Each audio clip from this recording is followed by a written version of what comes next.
I'm looking forward to talking between board and commission here today. So I'd like to call to order the regular meeting of the Natural Features Protection Review Board for March 23rd, 2021, being jointly held with City Planning Commission. Jamie, can we do roll call for NFP directors and Planning Commission folks? Yes, we'll start with Commissioner Milliken. If you can let us know where you are currently located, city and state. Present in Kalamazoo, Michigan. Commissioner Bias. Present in Kalamazoo, Michigan. Commissioner Pitts. Commissioner Patelko. Commissioner Chambers. Commissioner Wisner. Commissioner Greenman Wright. Commissioner Phipps. Director Colwick. Present in Kalamazoo, Michigan. Director Fuller. Present in Kalamazoo, Michigan. Director Glasser. I am happy to be speaking to you from my hometown, Kalamazoo, Michigan. Director Leto. Present, Kalamazoo, Michigan. Director McNellis. Present, Mattawan, Michigan. Director Martin. Present, Kalamazoo, Michigan. And Director Sylvester. Present. I'm in Sanibel, Florida, temporarily, and the temperature here is a couple of degrees cooler than in Kalamazoo right now. So you got nothing on me. Thank you all. Okay. If that's everybody, can I entertain a motion to excuse absent members today?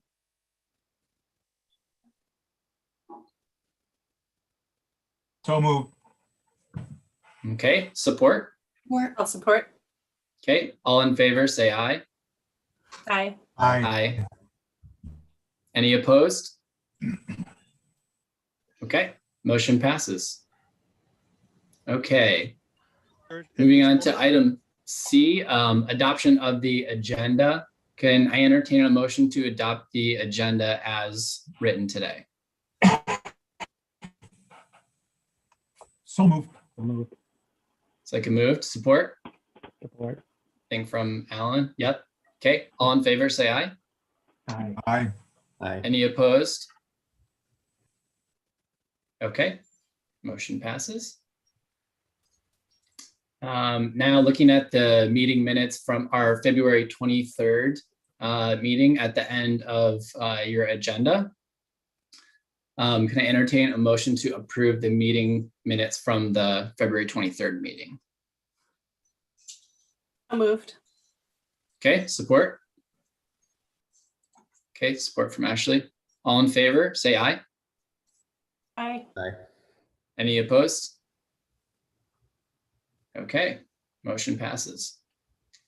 Okay, so item E, looks like we just joined by another commissioner, maybe Jamie.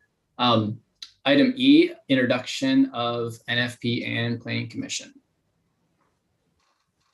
All right, we thought to bring these two boards together, it might be nice to let everyone take a moment to introduce yourself. It looks like we have maybe a couple more folks joining us, planning commissioners joining us. And so I'm gonna probably just go around my screen and give you a little cue. If you'll introduce yourself as either a director on the NFP review board or a planning commissioner.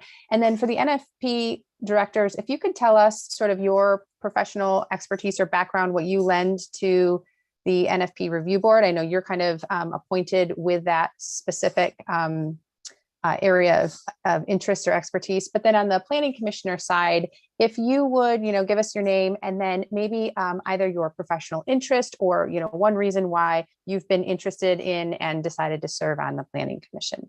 We can kind of learn a little bit about one another that way. So I have Director Glasser first on my list. Hello, everybody. I am Bobby Glasser. I am a geoscientist by degree. I have a bachelor's and master's degrees in geoscience from Western Michigan University here in Kalamazoo.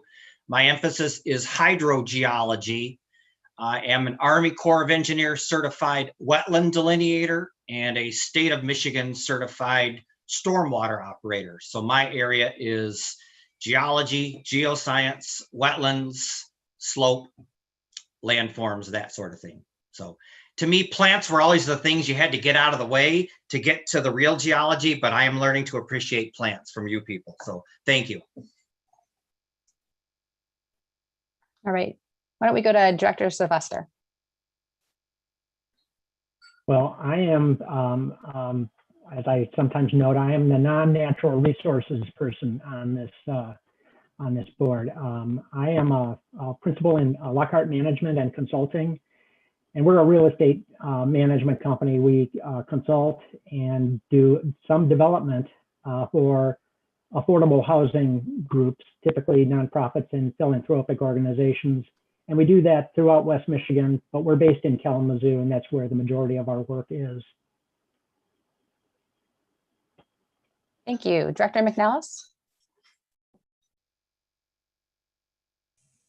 Sorry, you caught me off my break. I'm Paul McNellis. I have about the least credentials of anybody on the NFP review board. They're all professionals in their field.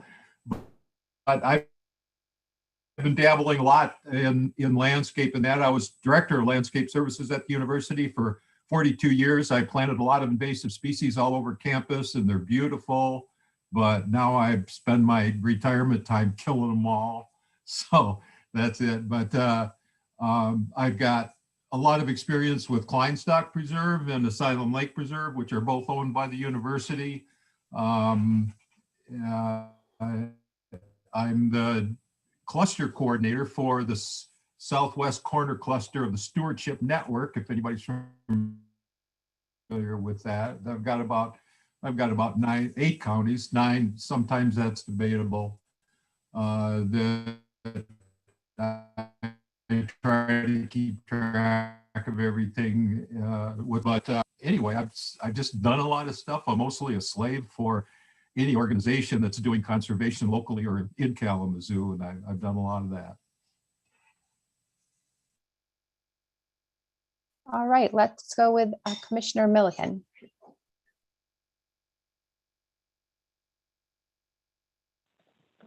Thank you, and just thank you all for having us here and letting us crash your meeting and learn a little bit more about your process and this important adjustment to the zoning ordinance.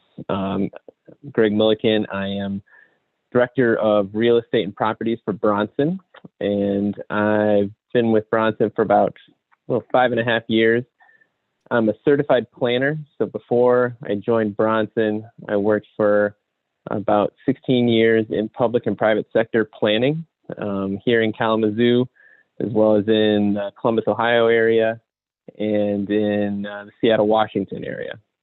So I've got a lot of planning background, but when I took the job at Bronson, I quickly interviewed for this position on the Planning Commission and said that I've attended well over 1,000 public meetings in my career, but I've never gotten to make a decision.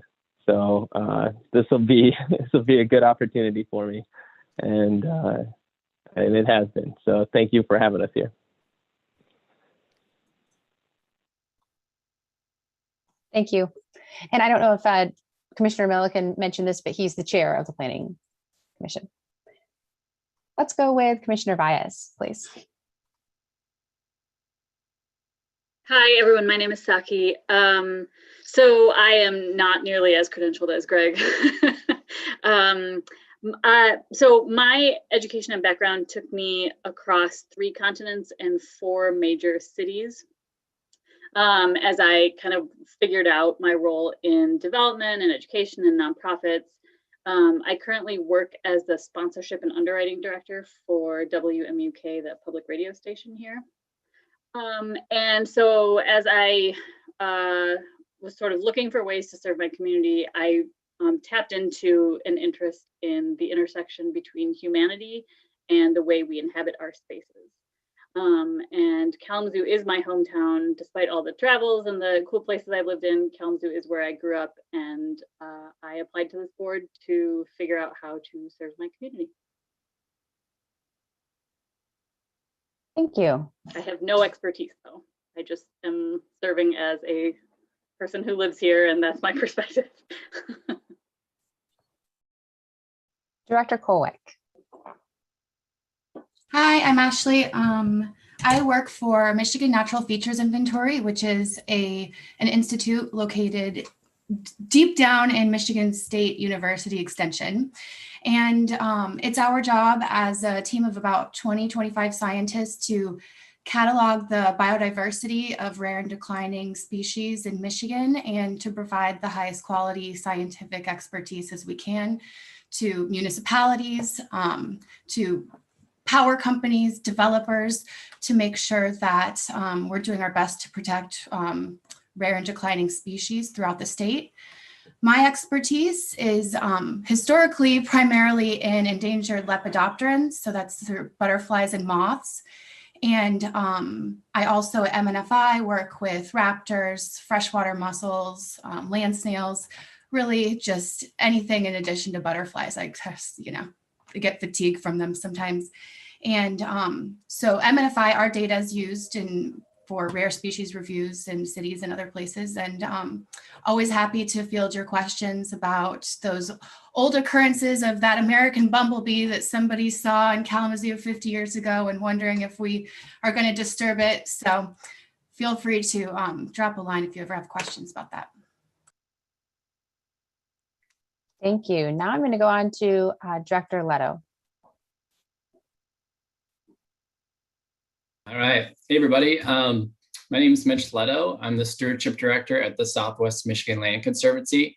So my background is in zoology and entomology, which is the study of insects, and really kind of making my career in the field of ecological restoration. So in my role at the Land Conservancy now and for the past probably 7 to 9 years, depending on where you start, been working with volunteers, members, board members, et cetera, to manage and restore a series of preserves throughout Southwest Michigan that about 4,000 acres or so.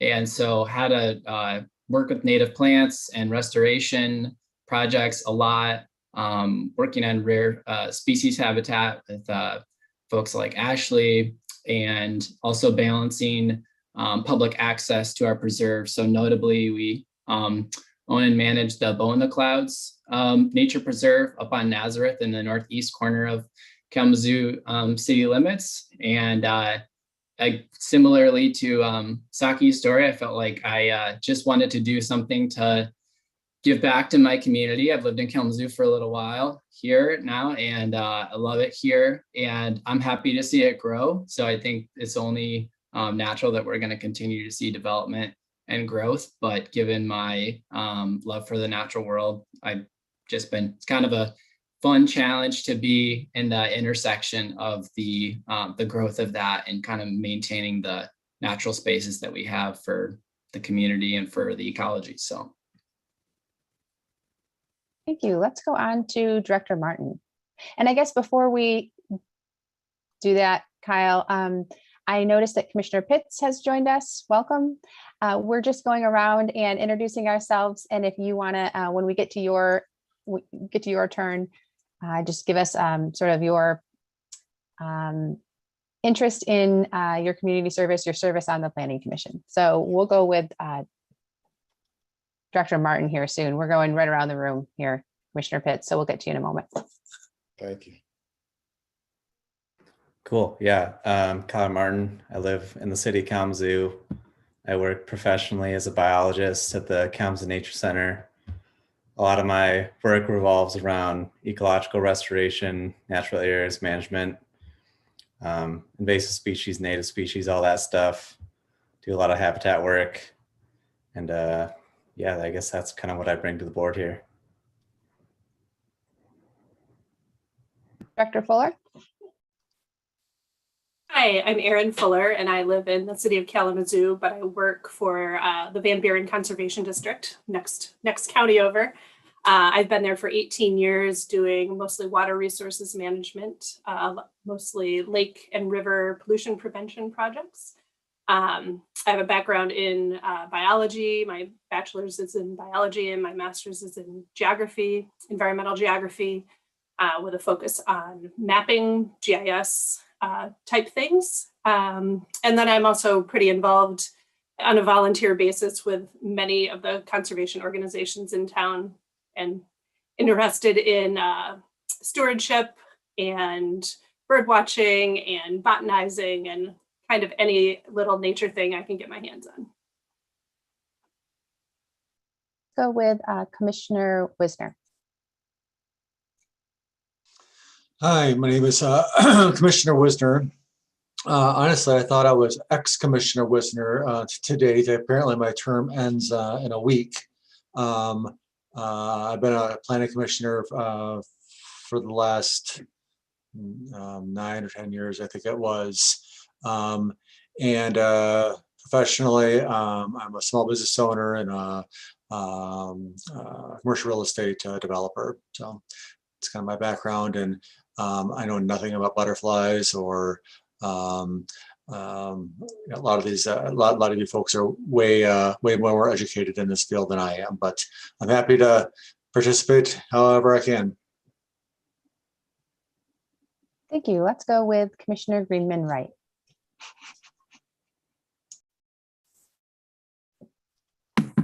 That means unmuting, right? Hi, I'm Emily. I'm currently the vice chair of the Planning Commission, but will be rotating off along with Commissioner Wisner. I am a fundraising consultant and also work a lot with low-income homeowners and in the area of affordable housing here in Kalamazoo. My spouse and I were the co-founders of Community Homeworks, and most of my expertise falls in energy efficiency and getting green technology into the homes of low-income homeowners. I'm a Kalamazoo native and really came to the Planning Commission with the passion of meeting the needs of my neighbors and ensuring that the policies and the choices that we were making about land usage really met the needs of low-income homeowners who are often kind of pushed to the side. I keep chickens. I'm good at that in an urban environment. Well, that's about all. Thank you. Let's go with Commissioner Patelko next. Hi, thank you. Apologies for being a little late. My name is Brian Patelko. I've been on the Planning Commission for a little over a year. I work at the W.E. Upjohn Institute for Employment Research.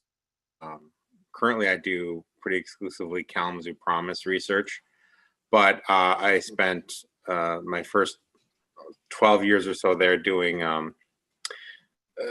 regional economic analysis, and I've written housing plan or some development plans and other aspects of urban and regional planning. And so this is one of my interests of how I can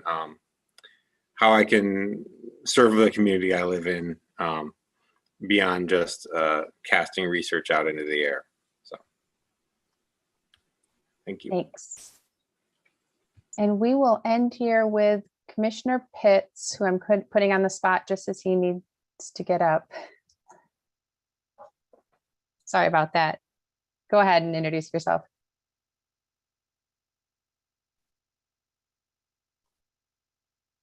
You're on mute. There you go. Sorry about that. Okay, can you guys hear me? All right. How you doing? Just want to introduce myself. And I want to say thank you to everybody that's here and thanks for coming out. But my name is James Pitts. I'm also a commissioner. I've been on the commission for about 2 years now. I started off wanting to get into public service because I'm actually like a community activist, and I sit on the a couple other boards like the board of the NACD, I started another organization called Action in the Neighborhood, and we actually do a lot of community work within our 4 corridors of our neighborhood.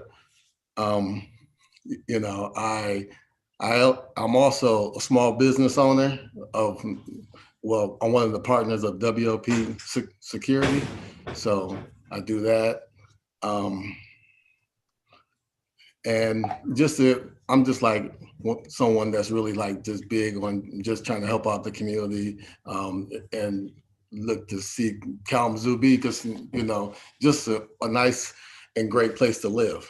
You know, I've grown up in Kalamazoo on the north side for a little over 40 plus years. So I've been here and I have a lot of stake in the community, and I'm big on that.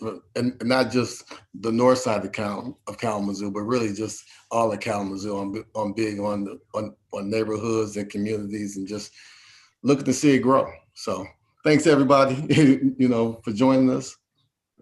All right, back to you, Jamie. Thanks, Commissioner. All right, did we cover everybody there, Jamie? I think we did. Okay, great. It's an awesome group of folks, community members here. So moving on to item F on the agenda, new business. So the chapter 50 of the zoning code, article 6 is our natural features protection overlay amendments. Jamie, do you want to start to kind of walk us through that, open up the discussion? Yeah, thanks, Mitch. So today we wanted to bring together both of these boards. We last fall in November brought to the Planning Commission some proposed amendments to both the map and the text to Article 6, which, as Mitch mentioned, is the Natural Features Protection Overlay District. And we got a lot of feedback from Planning Commission, but also a lot of feedback from the public in the months leading up to that meeting, where we were able to hear the public speak at NFP meetings. We heard more public at the Planning Commission.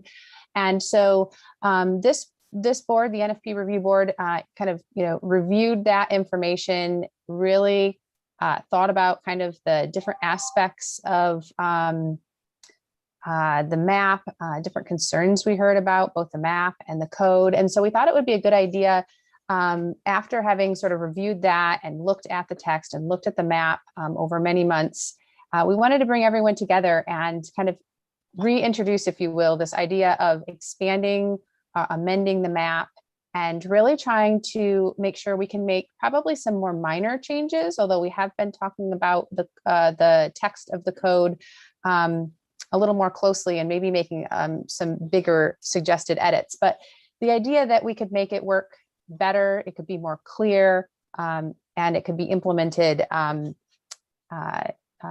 more consistently across different projects that this board sees. And so we just wanted to open up this opportunity. Staff have some slides, and I'll let the NFP board speak a little bit to them to review with you what we've looked at since that November introduction of the amendments, and let you all ask questions of one another. And probably one of our biggest goals is to get some feedback and get some direction, make sure that this board is kind of heading in the right direction as they look to reintroduce this to the public. And we'll talk at the end here about the timeline, right? Getting that out to the public again, getting feedback, bringing it then back to the Planning Commission. Hopefully we're aiming for June at this time. So this is sort of our reintroduction, our relaunch, if you will. And so I'm going to go through some materials, but if folks want to, we're going to have some pauses at different breaks so that we can just have some dialogue, we can have some questions and answers and some feedback. Okay. Pete, is there anything that you wanted to add? Are you good? I don't have anything to add. No, I was just taking care of some communications behind the scenes. So. Great. And then City Planner Anderson, if there's anything you want to add, feel free to hop in here as well. I will. Thanks. Great. And then I guess before we get started, I'd like to introduce Nolan Bergstrom. He's with Community Planning and Economic Development. He joined us a couple months ago in an AmeriCorps position. But we had the pleasure, the NFP Review Board and my department had the pleasure of working with Nolan last year when he was a graduate student at Western Michigan University. And so we had him help us with elements of the first mapping analysis that we did last year and introduced to you all in November. And then we've now been able to work with him in some slight modifications and some digging into this map. And so we've had his help as a consistent guide through the whole mapping process. So I'm really excited to have Nolan here with us today, and he's going to be talking a little bit about the data and the analysis that went into creating the map initially, and how we've been looking back at some of his early data and mapping that he did to kind of guide us forward to a slightly amended map that we're going to talk about today. All right, so let me get my slides up here, and I'm going to walk us through the first part of this, which is just it's going to be a little repetitive for those who remember back to our November meeting, but it's been, a couple of months now. So I'm going to give you guys some of the background leading up to sort of this phase 2, and then we'll get into some text amendments and map, and then next steps. So let me share my screen here. All right, so just to give a little bit of background again, kind of where we've been and how we got to where we are now. In June of 2019, the City Commission adopted this overlay district, the Natural Features Protection, or NFP overlay district. And it was a new set of rules that applied to the overlay zone that was initially proposed and recognized in our city's master plan.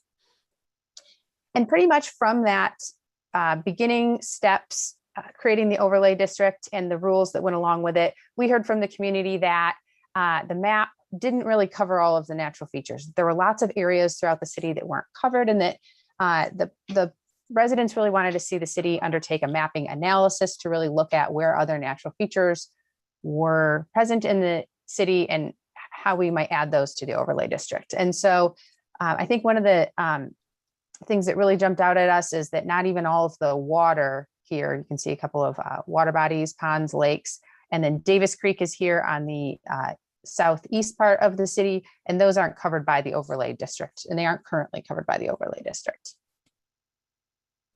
So in I would say, end of 2019, the NFP Review Board had been formed earlier that year, and they've kind of been overseeing, working with city staff, working with Nolan on doing this mapping analysis. And we'll talk about some of the data that went into that, some of the publicly available state and national data that went into that.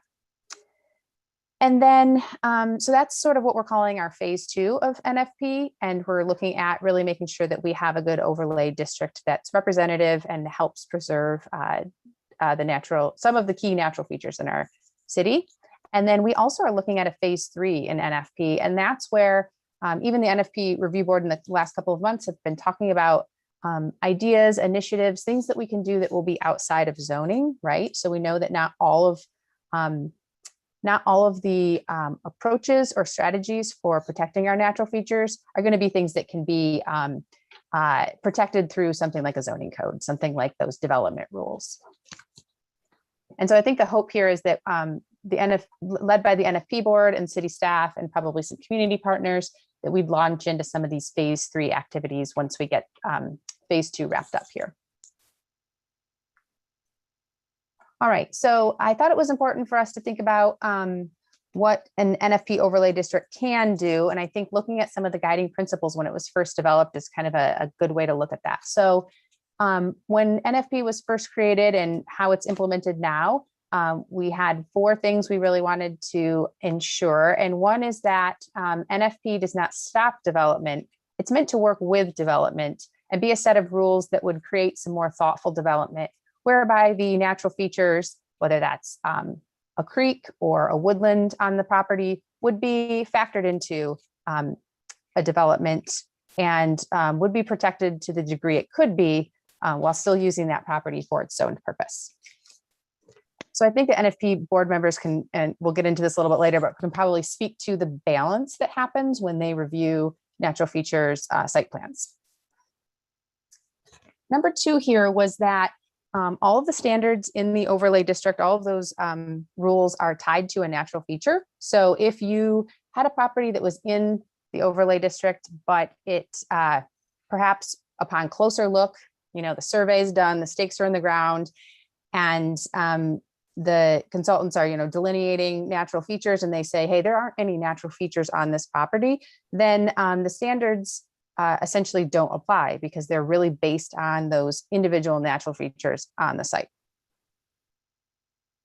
Number 3 is that we wanted to have a set of standards that could be managed and implemented by city staff. So we certainly have the NFP review board, who has a lot of expertise and knowledge in this area, and they help immensely with the site plan process, the site plan review process. But we know that when we're actually out there, issuing permits, doing inspections, issuing that certificate of occupancy, that's a lot on staff. And so staff have to be able to, manage and implement these standards as well. So we're kind of striking a balance between, really protective standards and also those that are sort of reasonable and understood by everyone. And then number 4, we want to make sure that the standards are written such and set up such that they can work with any and all of the underlying zoning districts, right? This is an extra set of rules, an extra way to look at a development project when we're seeing changes to that property. Okay. And so I also just wanted to point out sort of how we got here and how natural features protection sort of aligns with and helps us meet a number of different community goals. And in particular, the strategic vision has a whole goal maps around environmental responsibility. And especially some of those goals are, and some of that strategic vision is around creating a much more sustainable and environmentally friendly development process, and making sure that development in the city is sensitive to and thoughtful around the natural features as they are with some of the other site conditions that development deals with. We also see that NFP is a big part of Imagine Kalamazoo and the Imagine Kalamazoo or IK at Work plan. And so natural features protection is helping us with things from more sustainable stormwater management, protecting our surface waters, and helping us manage and avoid invasive species. All sorts of ways that NFP helps us get to some of those goals in Imagine Kalamazoo. And then lastly, the city is currently working on a sustainability plan, and there are a number of aspects of sustainability that NFP also helps us reach. A lot of goals that would help us reach, including protecting our tree canopy and all of the ways that that makes us a more resilient and prepared community for future climate change concerns, and actually even could help mitigate climate change by taking carbon and things out of the air and helping us meet some of our climate goals.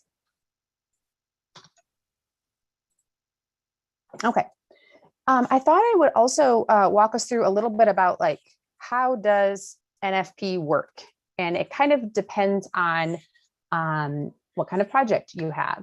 And so I've mentioned, you guys have met the NFP review board, and so what they do is really kind of at the bottom of this slide, right? They're really looking at NFP site plans on projects that are required to go through our site plan review process. So this is typically commercial properties or multifamily properties, industrial properties.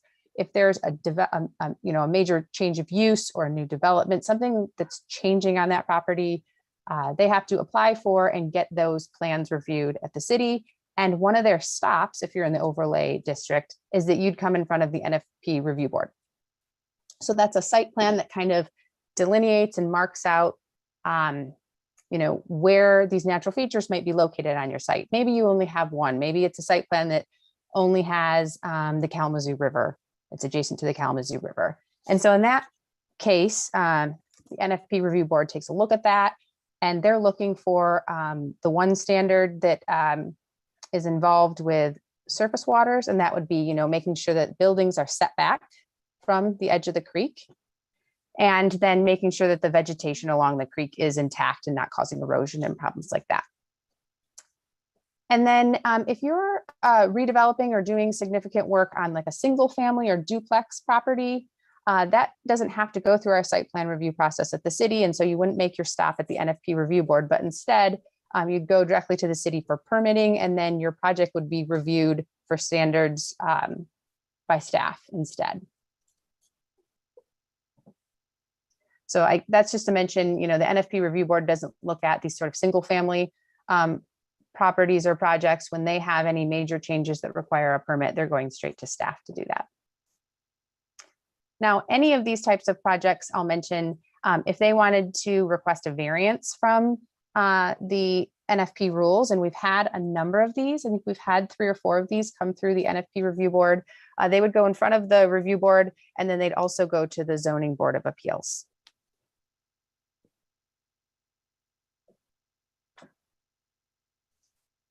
Okay, I'm going to stop sharing for a second, and we're going to get into text amendments next, but I wanted to give us a chance here to ask any questions, or if anyone has any comments that they want to make before we get into text and map.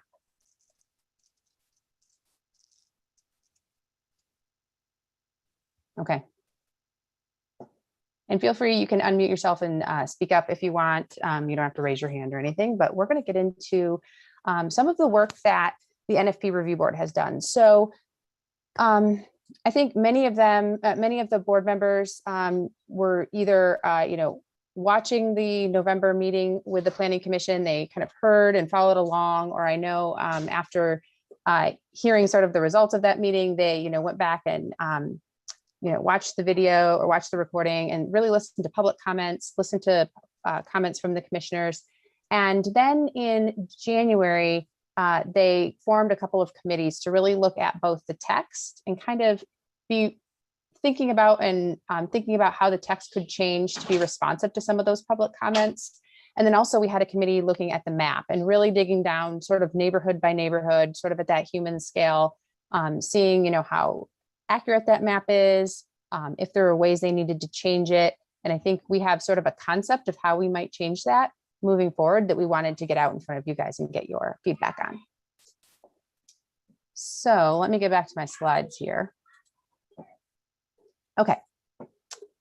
So I'm going to walk through some of the text amendments that the NFP review board and their committee would be likely bringing to the Planning Commission later this spring or early summer.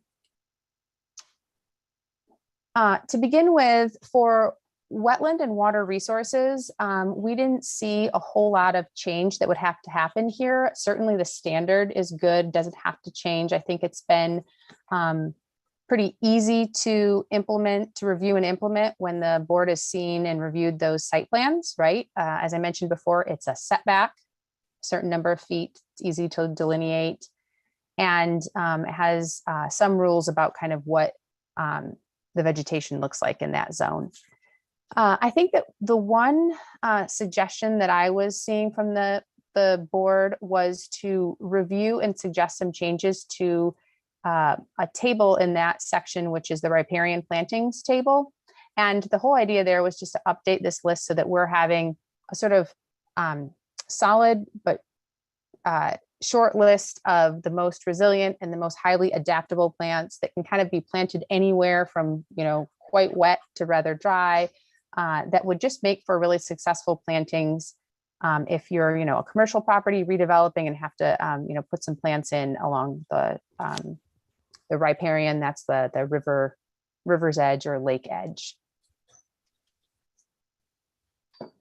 And if any of the NFP review board members want to hop in here and fill in anything I've missed, but I think for that one, I'm seeing some revisions that you guys were recommending that is sort of in line with what's already in that table, but just kind of updating that and making sure that we're making some recommendations to the community that will be successful.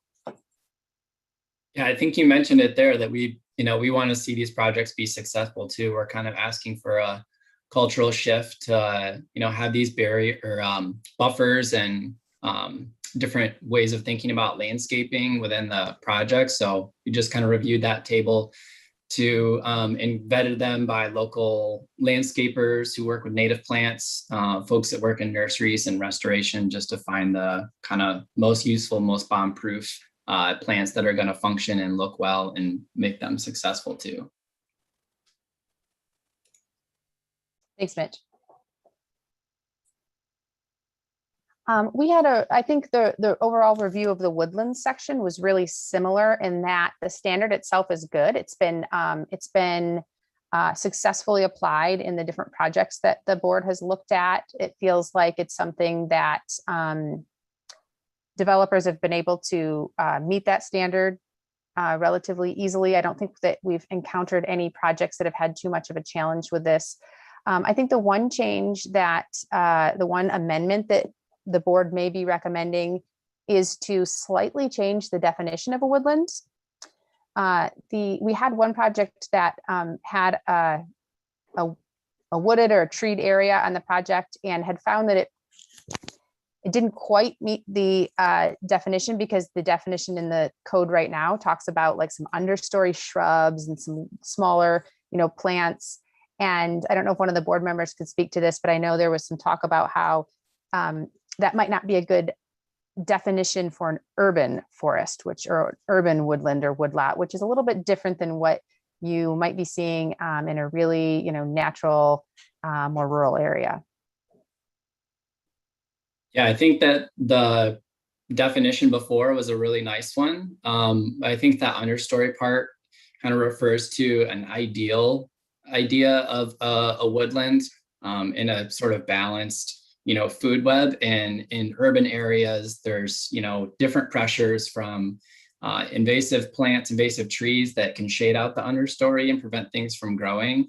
And also, having high deer densities in the city of Kalamazoo.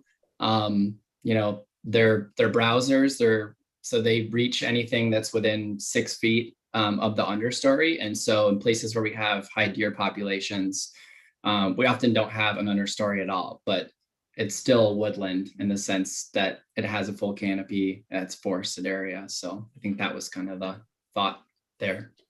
Yeah, and that somewhat seemingly minor change in the definition would actually help us, or help the board properly identify and then apply the standard to, woodlots and more urban type woodlands throughout the city. Okay. I think one of the biggest changes here that the committee really undertook was looking at the tree standard, and especially looking at what makes a tree special status or protected in the way that the zoning code is laid out. But I'll also point out that we felt like this was the standard in the code that we heard the most feedback from the public, right? We heard that if you live on a small residential lot and you had to cut down even one really big tree, you'd have a really hard time meeting the standard. You'd have to plant so many trees on your property, it might not make sense. Now we're causing crowding and probably future conditions where you have to start cutting down trees when they get too large and you've got too many of them. And so the committee has really been looking at this one and saying, hey, what is a really smart tree standard that will kind of get to the main goal, which is to, make sure we're not getting major clearing of trees. And certainly the woodland standard speaks to that. So we still certainly have that in place. But, how do we give people the flexibility to take down trees, maybe that aren't dying or damaged, but, they need a little more light in their property. We understand, people might want to take down a tree to put in a garden, or they might be getting too much shading and, that's causing moisture issues on their roof or something. And so we also heard, is the code maybe too rigid for, and maybe costing a resident more if you're in the district or out of the district, because there's a part of the rule that requires that you use an arborist or, some sort of professional that you have to pay to come to your house and, document or make sure to verify that a tree is diseased or dying or kind of meets the standard. Yeah, Jamie, I can help out with this one. So I think that the most important thing to think about is, so this was causing so much contradiction because some of the trees, if they were large, they were being protected, but then they were also on the like no plant list.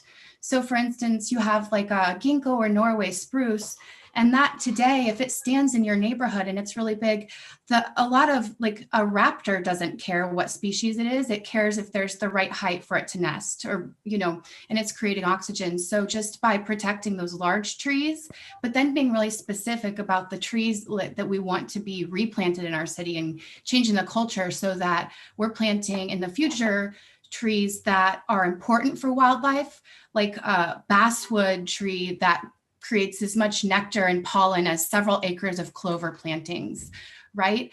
So we're just saying the large trees in our neighborhoods are protected. And then we're also trying to change the culture of our city by planting the best possible trees that are climate resilient in the future. And I think that this change to the ordinance overall is going to really simplify it for a lot of people. And you know, if you have a really big tree, it's probably protected. You don't have to pay somebody to come and identify it for you. So I'm really happy with this change. I think that it's one of the ones that our group worked on that's going to do some good. Yeah, so the proposal that I think the Planning Commission is going to most likely see is a simplification of that special status tree list, as Ashley pointed out, listing a whole lot fewer species and just focusing on the bigger size trees.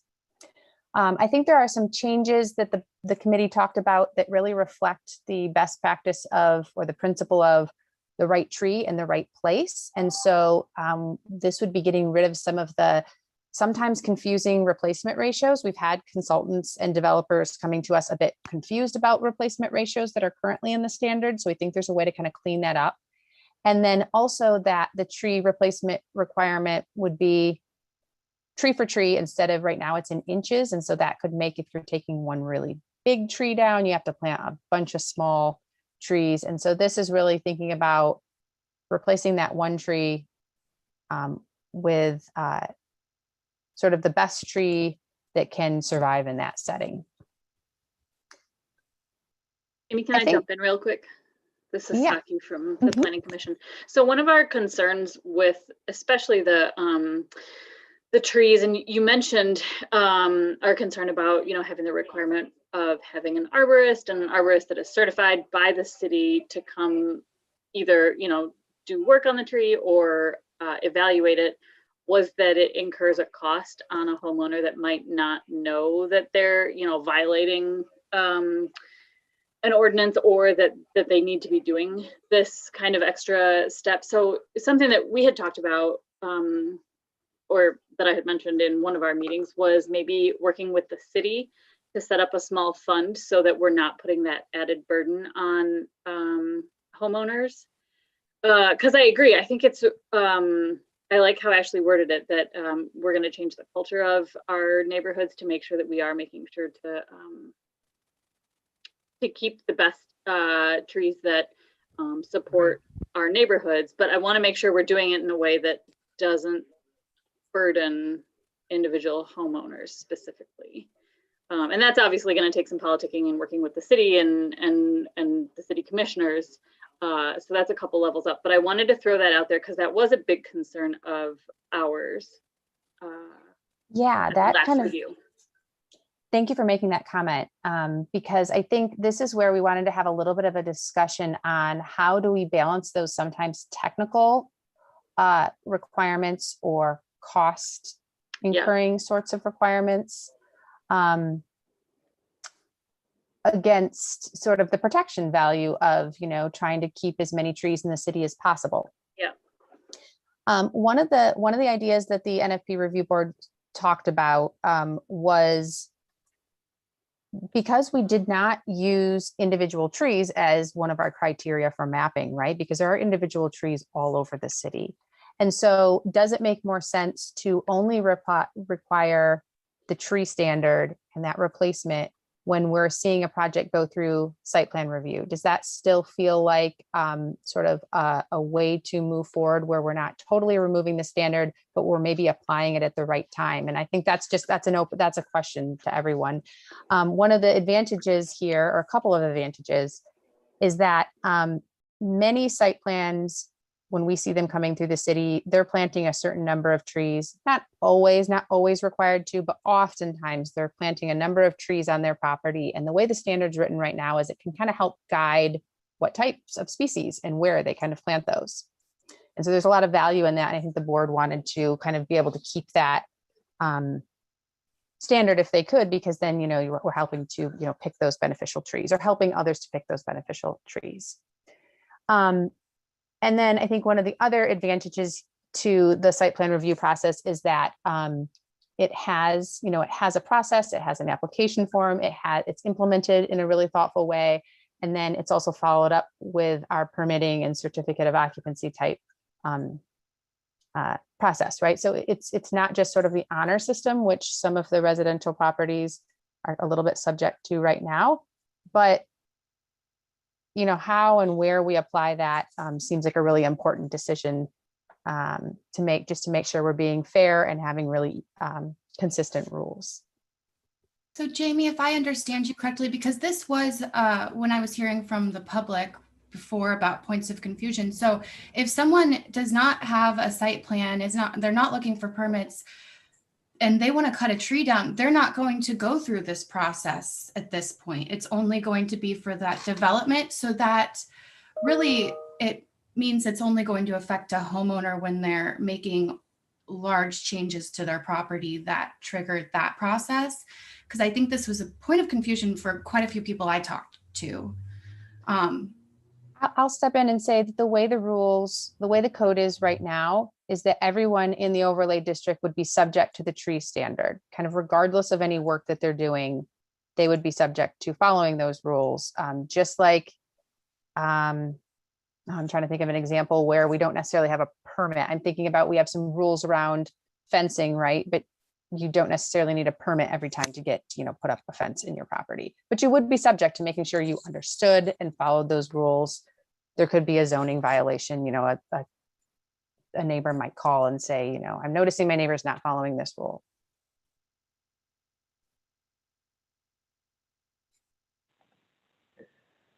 So I think, for what it's worth, I think your suggestion is a valid one, because this was one of the parts that confused me. You've got parcels that are in the overlay district and parcels that are outside of the overlay district, but you've got trees throughout the whole city. Like I can look out my window and I can see a couple examples of trees that are on that list right now that could come down, but none of them are in that district.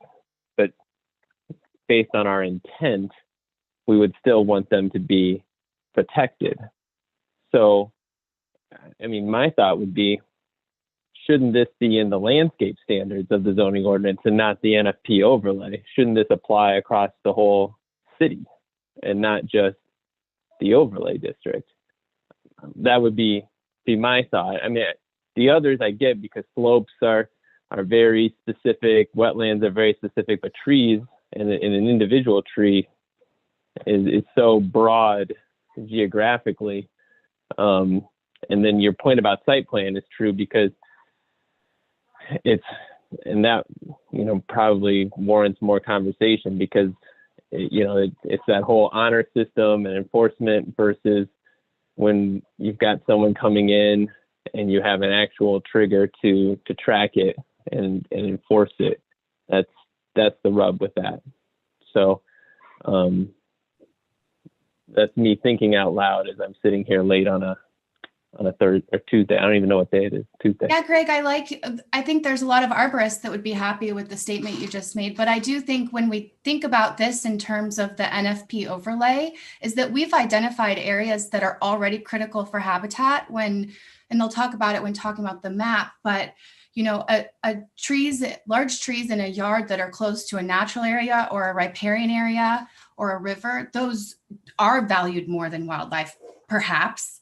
But yeah, I haven't ever read the tree code for our city.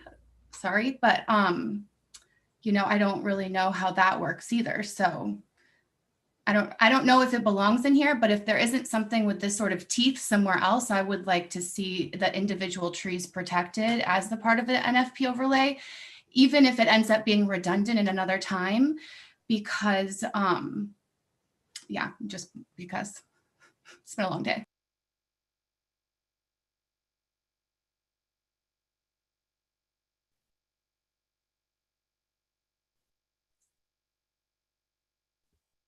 To answer the question about, I don't think we have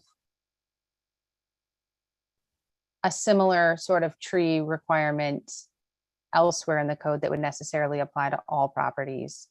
We have some landscaping rules, as mentioned. I don't know. I'm looking at you, Pete, if you want to speak to those at all, but those don't even necessarily have like a tree requirement. Sometimes it's, shrubs, or the choice might be to put a fence up as a buffer or something like that.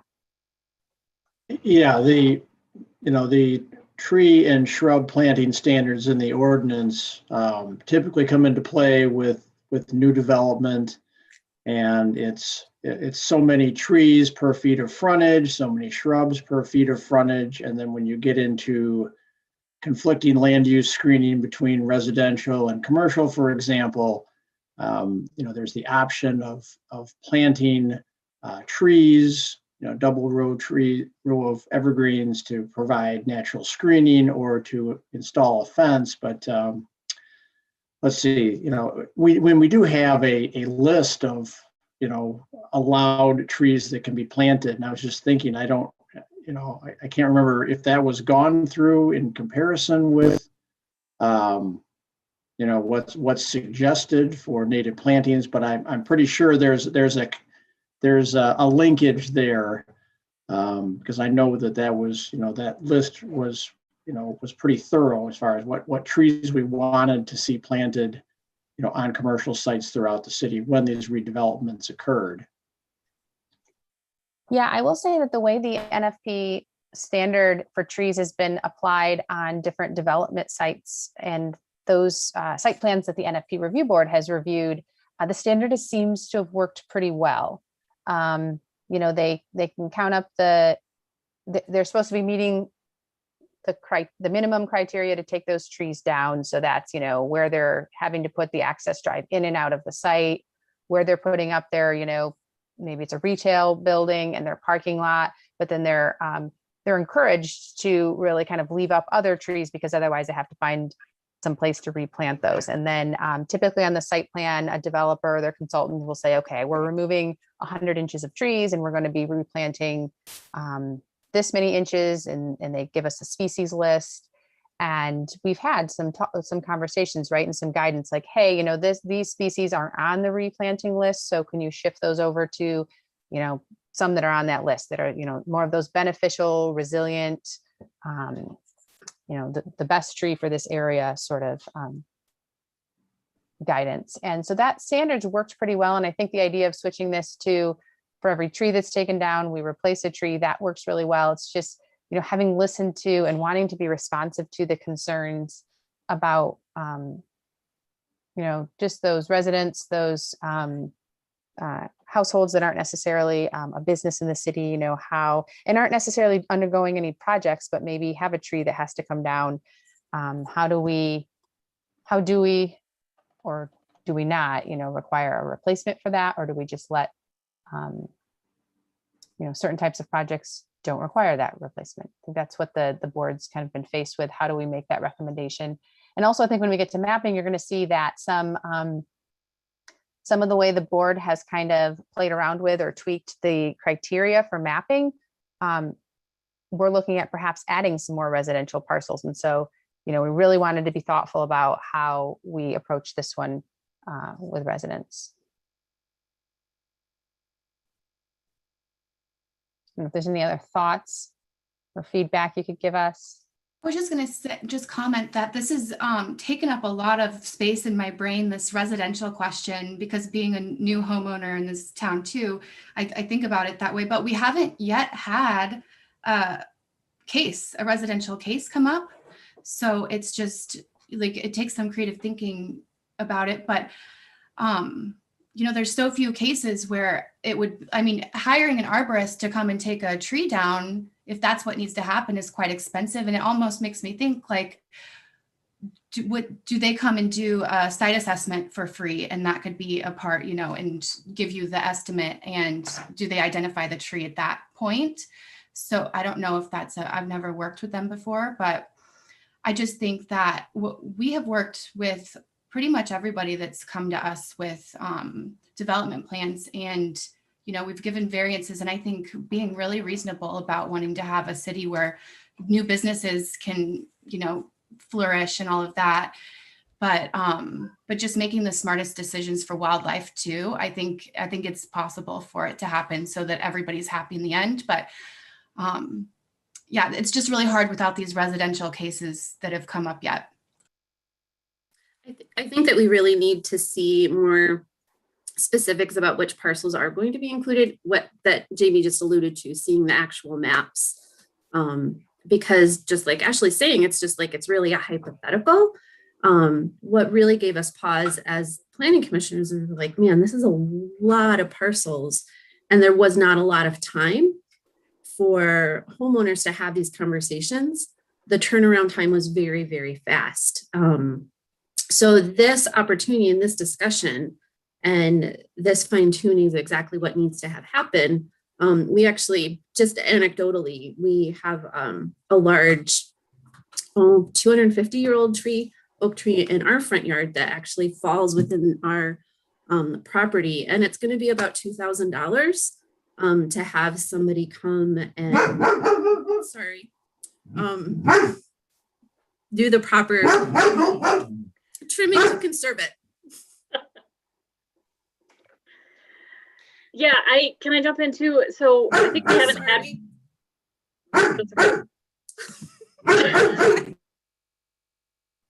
I think we haven't had residential cases because this hasn't really been enforced yet. We don't have anyone going around saying you're gonna be in violation of natural features protection if you have someone cut down that tree.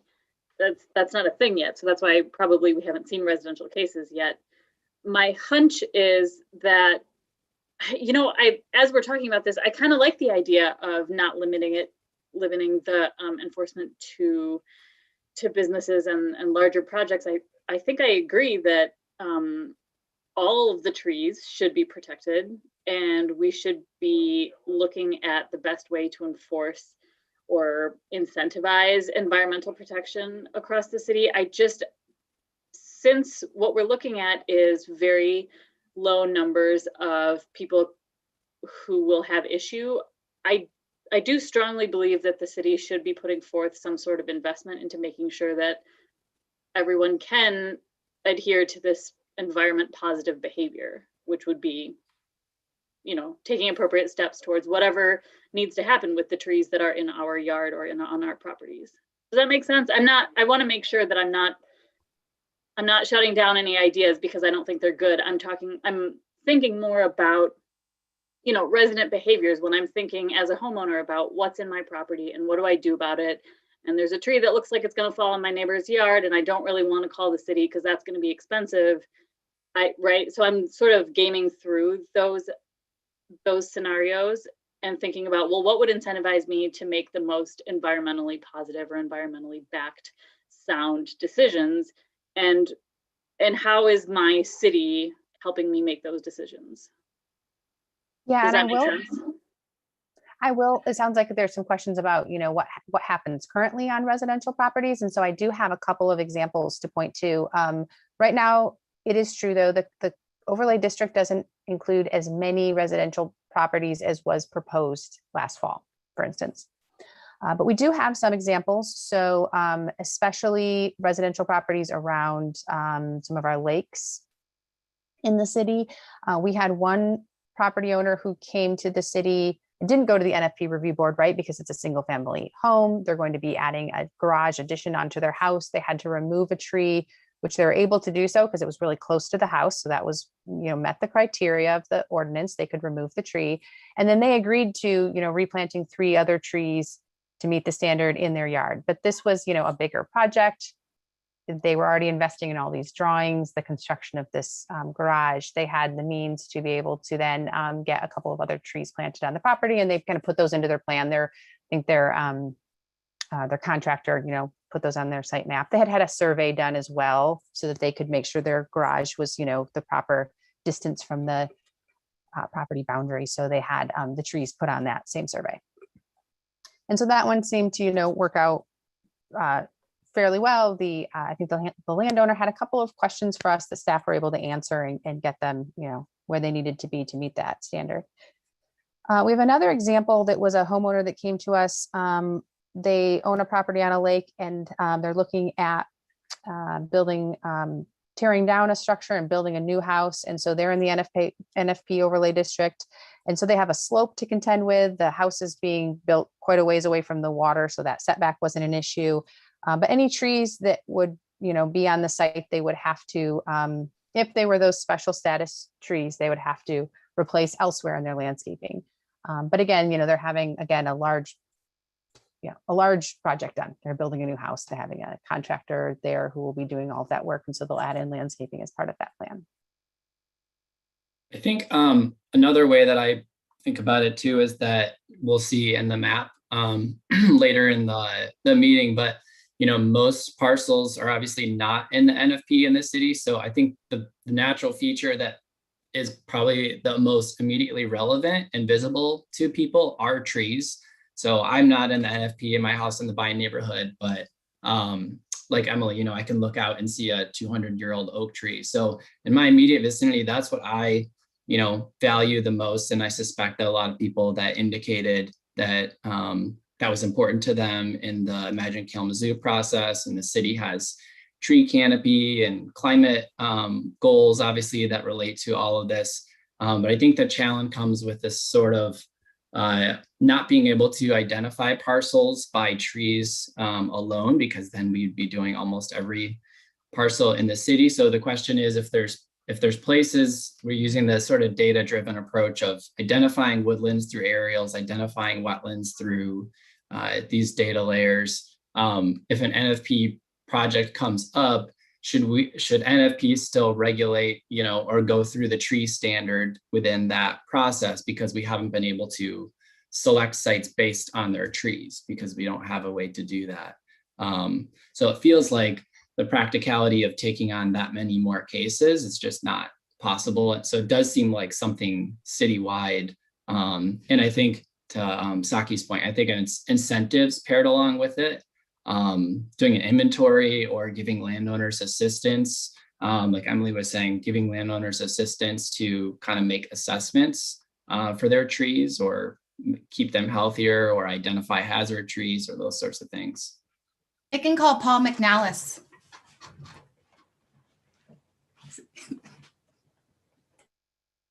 So it sounds like we might want to talk about mapping as well, so we can kind of get big picture, get all the context, and then we can continue to talk. And maybe it's just, even I think the feedback we've gotten today is kind of food for thought and help for the NFP review board as they, formulate kind of their final recommendations to the Planning Commission. Let me go back to my slides here. I don't think we have a bunch more in terms of text amendments. Again, this tree standard was the one that we heard the most about from the public and sort of thought the most about when we were also in tandem kind of looking at the map. I'll just point out that the slope standard would be unchanged, and the rare species standard would be unchanged. There were some recommendations to the site development rules that I think are the same from what was presented last fall to the Planning Commission. But especially coming from the Zoning Board of Appeals, there was a recommendation that the ordinance be changed, that it gives the NFP board a little bit more authority to approve non-native, non-invasive species in a site plan. And so we've crafted a few criteria that the board would use to evaluate that, but that someone wouldn't have to go to the ZBA to get a variance for like a single plant in their landscaping plan. I think the ZBA's feedback was, hey, we're not the plant experts, so it's a little hard for us to, evaluate that and make that judgment call, that it probably lives best with the NFP review board. And so that would be, again, putting some standards and some rules around how the board would evaluate that, and they'd have some of that authority. Also, right now, the way the NFP code works, all projects kind of based on a investment threshold, a capital investment, are required to have either a lien or a bond put in place to protect natural features that could be damaged through the construction phase. And instead, we're thinking of modifying that so that the NFP board, again, would have some criteria and only be putting that bonding in place when there were significant natural features and there was significant work being done or a threat to those natural features, so that, again, we're not necessarily having to administratively or financially burden a project with a bond unless it seemed very appropriate. And then the last piece that the committee has been working on is updating the prohibited planting list.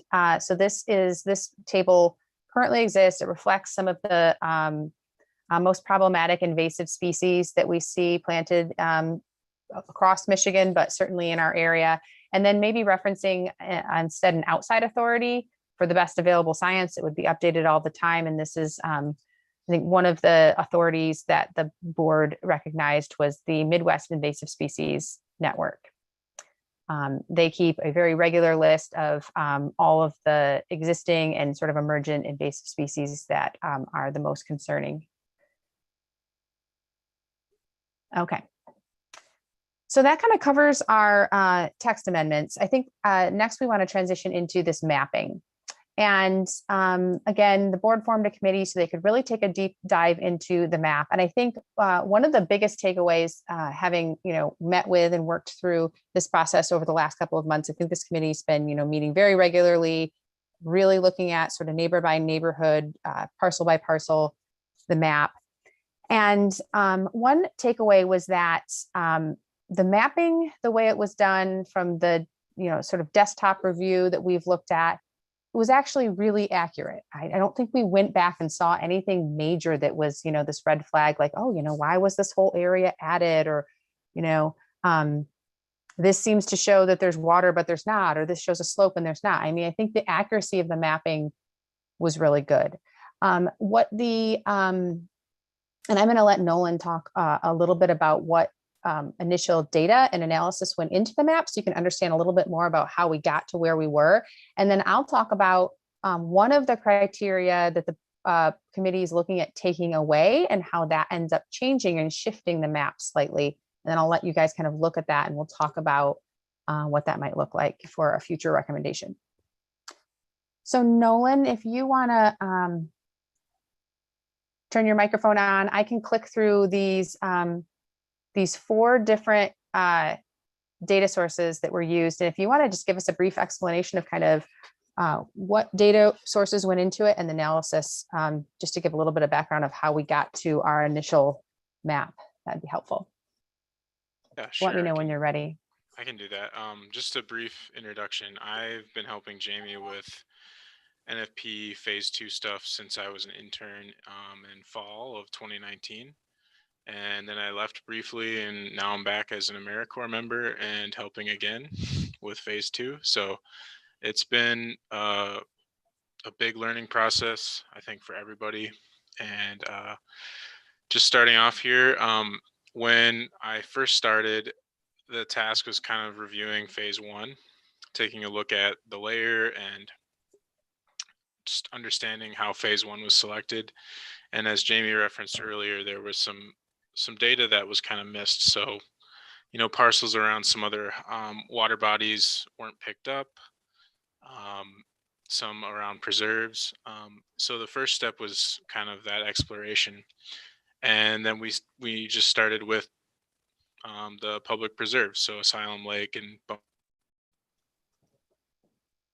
in the Clouds and Kleinstuck, and those are valued to the community. So mostly in phase 1, I think Asylum Lake was covered, but Bow in the Clouds I think was missed, and not everything around Kleinstuck was selected. So that was kind of the first step. You can move to the next slide, Jamie. Thanks, Nolan. Yep.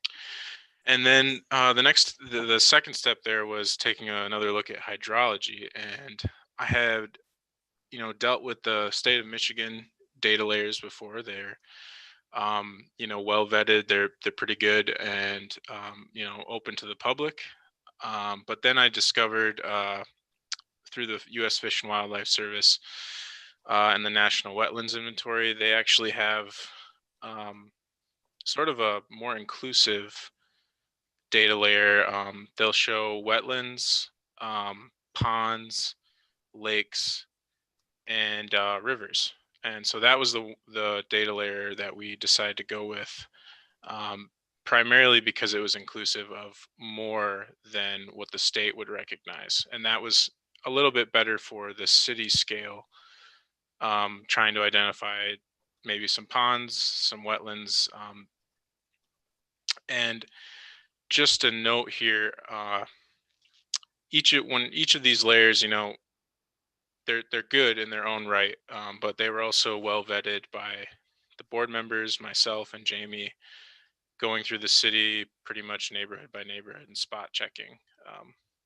So I just wanted to point that out. Can move on to the next slide, please. Okay, so slope, that one was a little trickier, but going with data that's well known. So I accessed some digital elevation model data at a 10-meter pixel scale, which is considered moderate resolution.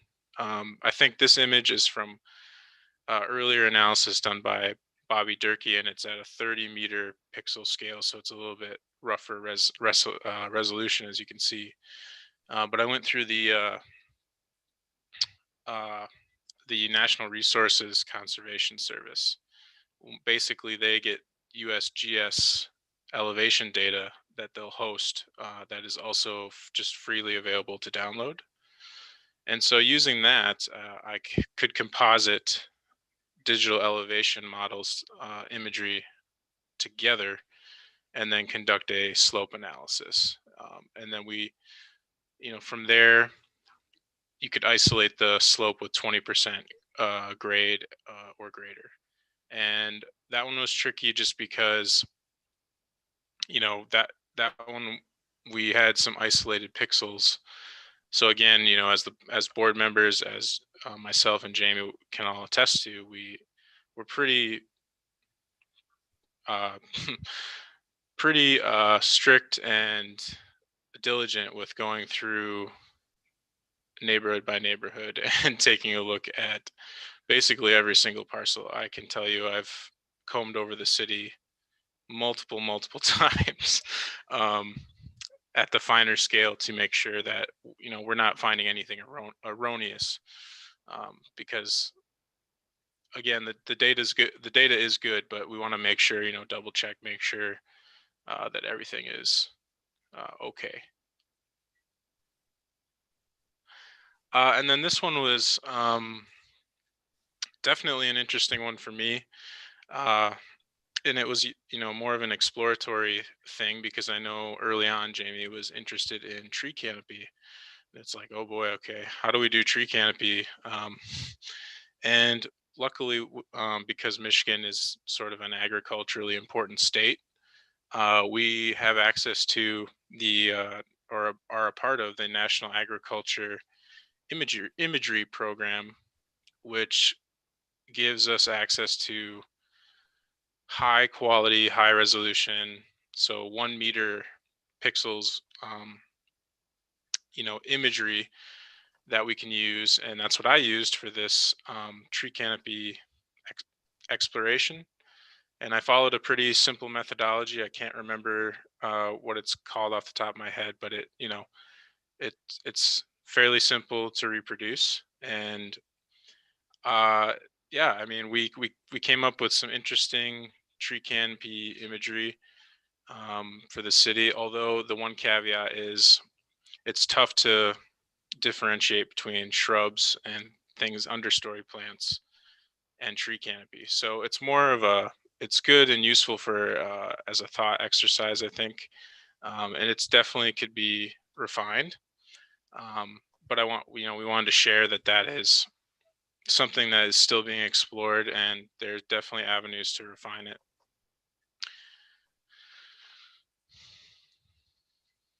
Thanks, Nolan. So we gave you, we sent out to the planning commissioners this conceptual map, and it's just an idea to sort of paint a picture of where the NFP review board is exploring going for this next reintroduction of a phase 2 map. So again, kind of a snapshot of the map that was sent. This sort of orange tan color represents parcels that are currently in the overlay district. So you can kind of see how those are around some of our lakes and waterways, definitely Portage Creek. We see it along the Kalamazoo River here, and then up Spring Valley a bit, but not Davis Creek here in the southeast. And we definitely have water bodies that, we don't have that overlay district covering currently. And then, so that's our sort of current phase 1, if you will, overlay district. It's just over 360 parcels. And so we wanted to be able to show you the difference between the November 2020 map that you all saw at the Planning Commission meeting. That was proposing to increase by a little over 800 parcels, adding those into the overlay district. And that was a very data-driven process that was used to derive those parcels. That's just what Nolan explained, kind of those big criteria that were used and mapped to figure out which parcels had those types of natural features. But I'll explain in a minute that we also used a criterion, which we called development potential. And I'll get into that in a minute, but that's how we sort of filtered out and cut some parcels from the overlay district, knowing that we had just a lot of parcels that would be sort of residential or maybe already commercially built out. If they were, sort of really established in their development pattern and didn't really seem like they had a very high chance of changing over time, do we include those in the overlay district? And last year, our decision was pull those out, right? So if we were, I wanted to show you here, the pink is showing you which parcels were removed, by the strict interpretation of the data. They had natural features on them, right? They had a wooded slope, they were adjacent to water, or they had a wetland or something like that. And so the pink ones, if we looked at both the pink and the light blue here, which was what was proposed last November, that would mean, if we included both of those, that would mean we were proposing an overlay district that would be adding just over 1,000 parcels to it. And you can kind of see, though, how it definitely connects through. It's representative a lot of wooded slopes. And so you can kind of see where we have water and wooded slopes. We have this sort of connected map identifying some of the most critical natural features in the city. And so that's why I wanted to point out, those pink parcels were removed last year because we really looked at if something had low development or redevelopment type potential because it was already very built out, we had cut those and not included them in the overlay district. And I think in some of these areas, when we went back and we listened to some of the feedback we heard from the Planning Commission last fall, we started realizing, hey, I think these are some of those areas where individuals felt like, hey, there is a wooded slope in this area, but that's not included in the overlay district that we proposed in November. Is this inconsistent? How accurate is the map? And so that's where the board has been going through, as Nolan mentioned, neighborhood by neighborhood, really parcel by parcel, and saying, hey, if we are going to present a new map, let's be very, very consistent and very data driven, and you're in or you're out very much based on the data. That seemed like a very fair way to apply the standard. So let me show you some of the, okay, so this is our sort of new proposal, that sort of the path we're going down and we wanted to get feedback on. Now, instead of, cutting out and removing parcels because of this low development potential, if we felt like that's just a little too subjective, and that's, I think, where the board's kind of getting to, now we would look at the criteria for slope and tree canopy. If a property has both of those, then it's going to be recommended to be added to the NFP phase 2 map.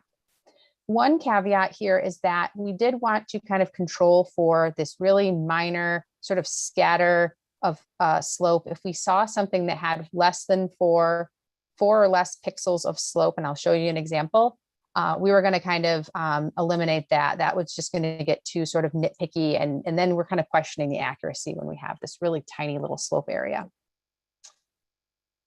Okay, so I wanted to show you kind of the raw data, if you will. This is Kleinstock Preserve, and you can see the parcel here. Purple shaded, it's kind of transparent here, but that's showing you which parcels would be proposed to be added into the phase 2 map. And then you can see that yellow is slope. So it kind of turns out in this sort of pink orange color underneath the purple. And then we left this transparency so you can kind of see where you can see tree canopy. And so the parcels here are all being picked up and added because they're immediately adjacent to a preserve. And you can definitely see how these parcels are often sort of connected to, or it's sort of hard to see from an ecological standpoint, kind of, you know, where this is just a physical boundary. So this kind of makes sense to include all of these parcels that have a big impact on a preserve. But also in this case, many of these parcels have a secondary selecting feature or a third tertiary selecting feature, which is that they have these sloped areas. These are slopes greater than 20% grade. So you're certainly going to see, you know, a 19.5% grade. But again, we're mapping for the steepest slopes in the city and also looking for things that are tree covered, where clearing those trees, changing that dramatically, it would be good to make sure that's getting a thorough review from NFP to make sure that it's being done in the most sensitive way possible. So you can kind of see all of these parcels also tend to have those features as well. You can see here where we have 1 pixel that, you know, we're kind of cutting off there, saying that's really small. I think there's one over here too that gets cut off, although this is part of a right of way, so it's not really a parcel anyway. Another example, we heard some examples in Vine where there were slopes and trees that weren't included in the overlay district. And when we took a closer look and said, okay, let's not factor things out automatically because they're highly developed. Let's keep those in because technically speaking, they meet the standard. We were able to, it's areas like this, this is an apartment complex, but all in the back here, and then some shared lots all are on this wooded slope here. There's another wooded slope kind of shared by parcels on this part of the neighborhood. You can see there's a big wooded slope here. This is Howard down here. And then we had also looked at like a parcel on Grant, and you can see where it really just truly was this parcel with trees and that significant slope. And then also then to the north, there are sort of this ridge line that these different parcels share that are wooded parts of the parcel. But then here, you know, we have 3 pixels over here. Those are again minor, they kind of split between different parcels. We tried to be conservative to say, this isn't a perfect science. We're not sure exactly where those parcel boundaries lie. We kind of didn't want to, you know, add in parcels that seem just really tiny and kind of scattered. We were really looking for these ridges, these connected sloped areas that are wooded. And then one of the tools that we are really excited to be able to use this time around as a public engagement and a communication or education tool is Nolan's been helping us work on coding all of the parcels in NFP.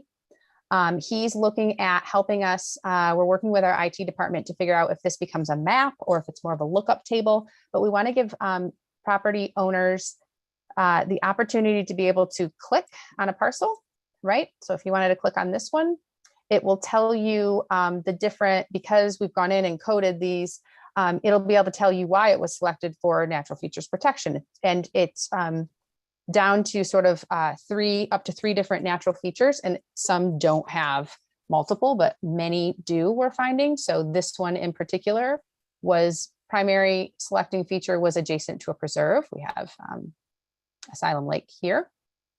Secondary would be slope, because it's hard to tell here with the yellow, but the slope here continues onto that property. And then the third selecting feature is hydrology. It's immediately adjacent to Asylum Lake. And then similarly, you know, you could click on this parcel and you could see that it's adjacent to preserve. It has slopes, but then it doesn't have a third selecting feature. And then I wanted to point out too, we have parcels in the overlay. We had them last fall. They would be identified in a new map moving forward. that are owned by entities that are not subject to our zoning code. And so this is, if you look at Asylum Lake Preserve itself, it's owned by Western Michigan University. It's one of those entities. School districts are similar county properties. If you think about sort of state and county level entities, they're not subject to local zoning. And so while in that ownership, they don't necessarily, they're not going to go through site plan review, and they're not going to have to follow these NFP rules. But one of the decisions the board made was, if we're doing this work to try to, very strictly interpret the data and kind of decide in or out based on that process, making sure to at least identify that these have natural features according to our standards is really important. And that also, as properties are always changing hands, we're not going to have to rush, and we're being a bit proactive to make sure that these are in the NFP overlay district, sort of regardless of who owns them or who owns them in the future, because they're identified for those natural features.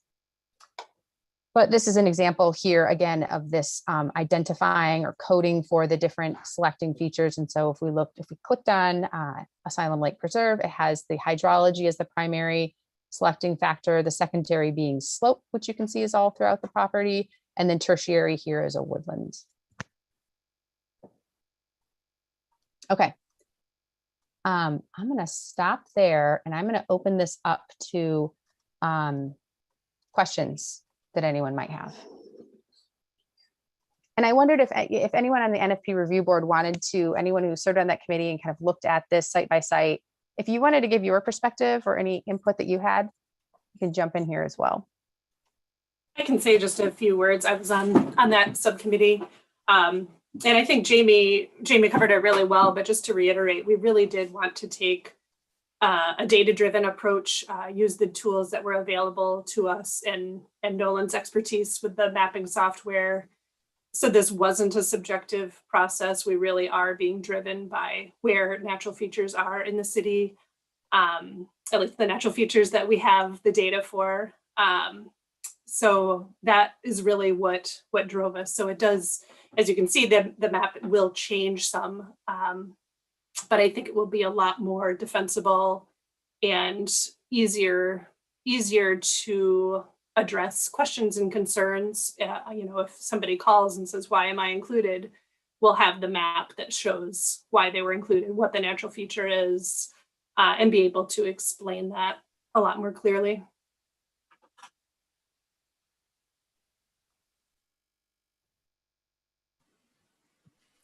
I have a question. And I appreciate a lot of the work that's gone into this revised map. I think it's really great. And I think you addressed this earlier, but I just wanted to be clear. If a parcel looked like it had the natural features from your assessment, there is a process that it can be surveyed, or to make sure that the natural features are actually there, and not just it looked like it from the map and it turns out it's not. So a parcel could be removed on appeal, or what is the mechanism for that? So I kind of have two answers to that. One is that parcels that may have been, as you noted, right, no data set is perfect. And also we're working with all these parcel lines on this very small scale on some of these very small parcels that, until you were to get that surveyed in, even right now, trying to do some sort of site visits or ground truthing becomes really hard. We don't have everything surveyed and staked in. Part of that work happens though, or is required when a new development or a new project goes through our site plan review process, whereby one of the first things someone's tasked with is just identifying and noting on their site plan any of these natural features that do exist. And if natural features don't physically exist on the site, then the standard just doesn't apply, because again, those standards are tied very closely to the natural feature. So I think in that way, one, we can kind of sort of avoid any issues by just, tying those standards as closely to the individual natural features as possible. I think as far as like an appeals process, and I guess I'd ask maybe Christina or Pete to jump in here too if I got this wrong, but because this is an overlay district, you would have to be then requesting a rezoning and then bringing that evidence or that information forward, right? I mean, that is sort of the existing process that we have in place that I think would fit well in this situation. Well, correct. They would have to rezone it. In other cases, they may, like we've seen in the past with some of these other development projects, they can request a variance through the Zoning Board of Appeals, after they've been before the NFP board first. So, that would most likely be the direction somebody would go if they were unhappy with the designation and trying to do something with their property, that didn't align with the NFP standards. We would suggest, not necessarily trying to get out of the map, but to, that they could apply for variance if they felt they had a strong argument against being, subject to the standards and requirements of the NFP regulations. Yeah, and I could see a few examples when the board really combed over, having the second look at the map, and they really combed over. I think there were 2 properties, one being a county property that had been developed since probably one of the data layers that we used. It showed maybe some either hydrology or slope on a county site that is completely paved now, and there's a building there. So, that one we were able to remove. There was a second one where it was a wetland. It probably was a wetland at some point, probably even maybe get some wetness in the parking lot from time to time, but this thing, 80% coverage. And so we did try whenever we caught those kind of things to pull them out, but had they been included and they wanted to do something on that site, again, I think they would, show us their site map that said, we don't have any of these features here, and then the standard wouldn't apply. Yep. I just want to also comment on the, the benefits of including these parcels that are currently exempt from local regulation, like Western Michigan University, for example. Because you never know when some of those parcels may fall back into our regulatory framework again. We had that happen with an apartment complex that was built by Western along West Michigan Avenue that they sold to a private entity. And so when it was built, it was exempt from local zoning. And then they went to sell it, and we had to then evaluate everything that didn't conform with the ordinance, and it was rather messy trying to get that sorted out. So in this situation where all those properties, whether they're Western or some other entity, all those properties and parcels that are exempt are on the map. So in the future, if the ownership changes, that base is covered. Do we have any other comments about using this approach? I think that's what the board would really like to know. Is this felt like the best approach, a fair way to evaluate and use the data that we have? And then we definitely have those mechanisms to account for natural features that aren't physically present, either through the review process itself or through a variance or a rezoning. But we'd love to see we'd love to just hear sort of direction, input, and feedback. I know we're getting close to I think we're have to wrap this up at 6, and we do want to have some time for public comments as well. But is this a good practice for the city? I don't know that I'm qualified to say if it's the best approach or not the best approach, but I'd say I appreciate the work you put into it all. And I think the idea of having it be data driven and very clearly defensible, that is the right strategy. And so I appreciate that. And I think that's right. I think anytime you put colors on a map and sort of designate people in one category or another category, it creates confusion for property owners, and it creates sort of angst amongst them. And I anticipate that's going to be the case. And so I think we need to be as a collective, we need to be very clear on how these choices were made. And I think you did a great job of presenting it. But I think we need to be very clear on how these choices were made and what that strategy was. And also, there is some inconsistencies here. Like early on, we were talking about creating corridors and continuities, but then we have a few pink parcels that are out there sort of as islands on their own. So we need to be prepared to address those questions. We also have a few kind of Tetris pieces that are out there, like the one on Grant that you showed earlier. It's about 4 parcels, and then there's one little parcel in the middle. And I defensively, with the data, I completely understand why there's the one house in the middle that wasn't there. But I anticipate those ones that are designated are going to sit there and go, well, wait, why is my neighbor not designated and I'm designated? So those are the types of questions we can anticipate. And as the planning commissioner sitting on the public hearing, any advice or any guidance or language that you all have as we get closer to those public hearings, we'd certainly appreciate going there.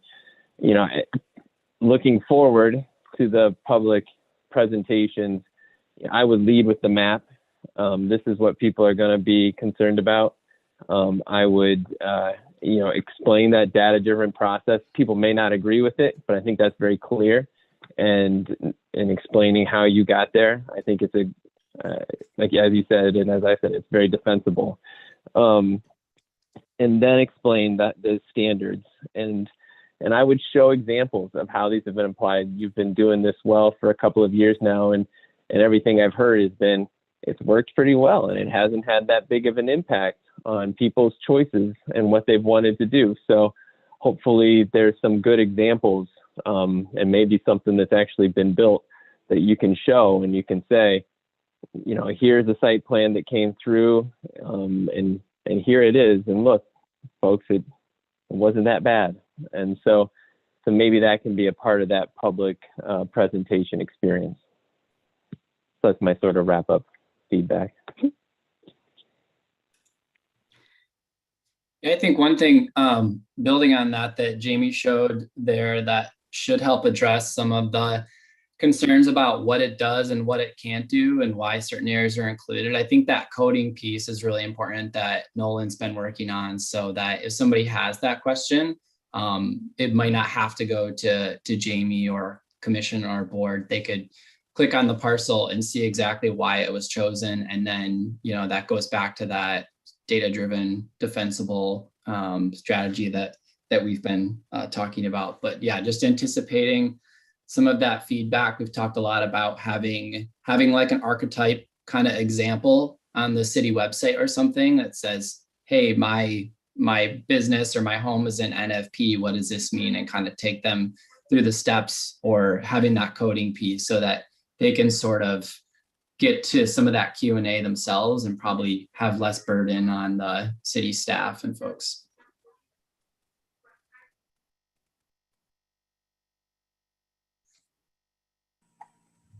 Yeah, if I may kind of jump in here, a lot of the parcel, well, not a lot, about all of the parcels that we did look at, actually the comments that we got from the public about, I don't want my parcel in here, and we looked at those very closely. I mean, I followed up personally on a lot of them, did ground truthing, went down and took a bunch of pictures and looked at the map, looked at the data layers again. And if I could only come up with, gee whiz, I'd really like to have this on the NFP protection. Well, that's just not good enough. It has to be, it has to fall within the criteria. It has to be something defensible, like you say. And, I've been really disappointed about not being able to put some properties on, but we can't do that.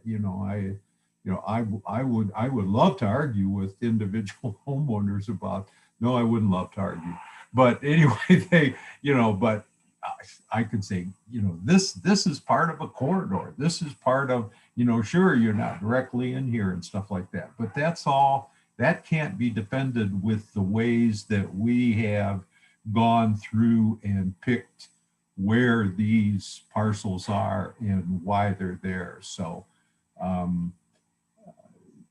anyway, just I really appreciate the more data-driven approach. I think it is a lot more clear as to why certain parcels are added and why others are out. That was a major concern, especially as planning commissioners. We appeal to the code, and the data is really clear what is conforming, what is not conforming. So this is really helpful. I would think, in terms of our presentation in the public hearing, really encourage your presentation. This sounds so smug, and I apologize.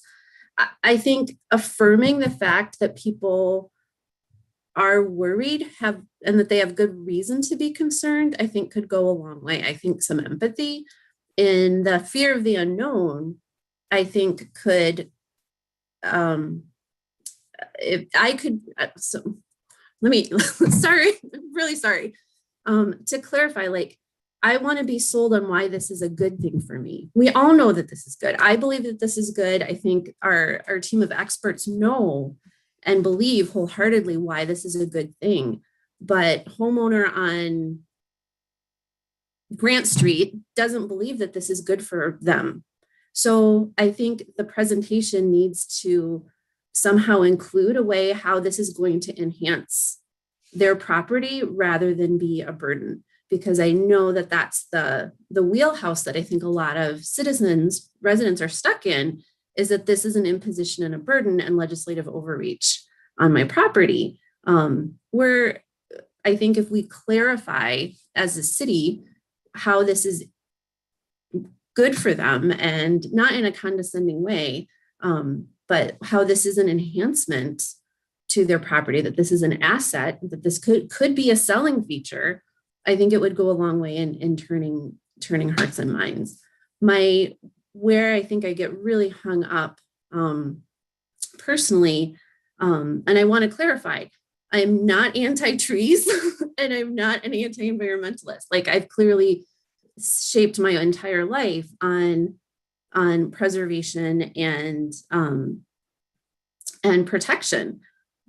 That being said, I really worry about this turning into a historic district type situation where purchasing a home within the historic district is really a burden. And I want people to want to comply because it's good, and not go around like, people can replace their storm windows without approval. And so they'll do that first. And then because they're storm windows, they can replace their windows without permission from the inside because you can't see it, which totally defeats the spirit and the intention of the law. So how do we make this an enhancement and an incentive to want to reach out and get help about your oak tree?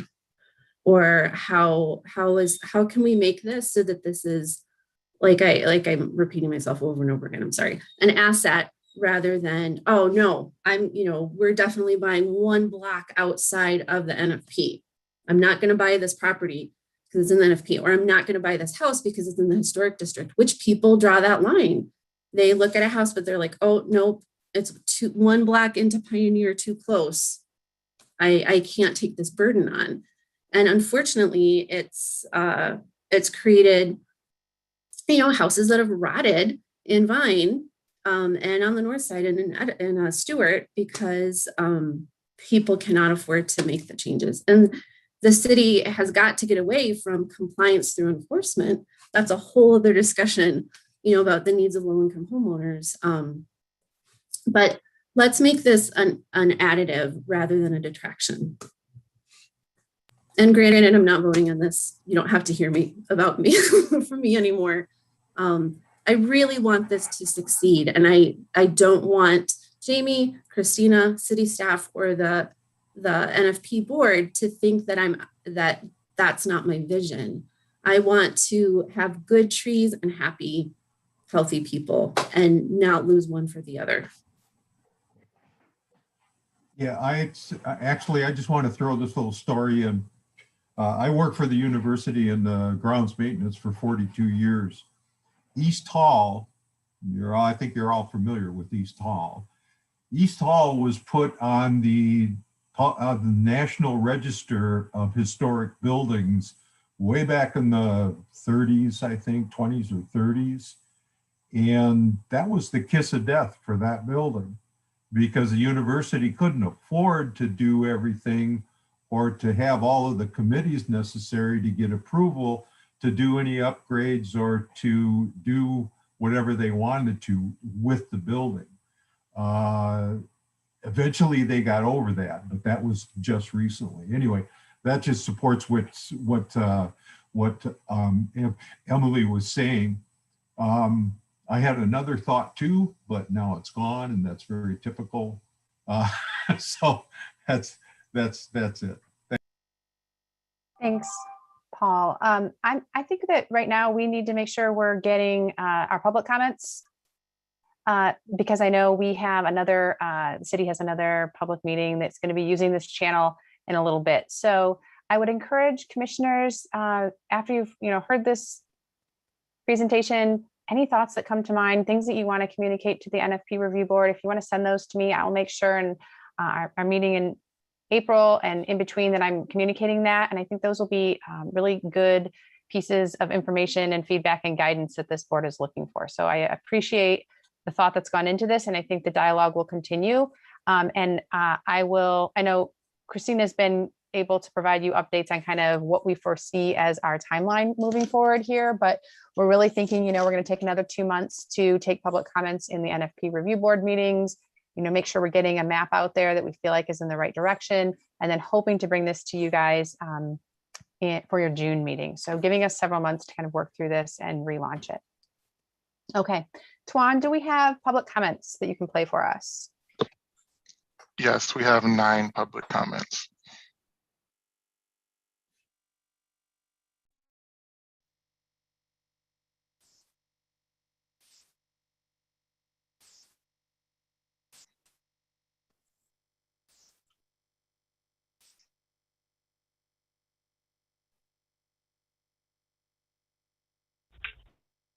Judy Huxman, and I live in the city of Kalamazoo. I am calling in support of the Phase 2 of the Natural Features Protection Overlay Ordinance. This committee has worked very hard and conscientiously to add the additional parcels that are needed to protect the fragile elements within our city. I am in complete support of this ordinance. Thank you.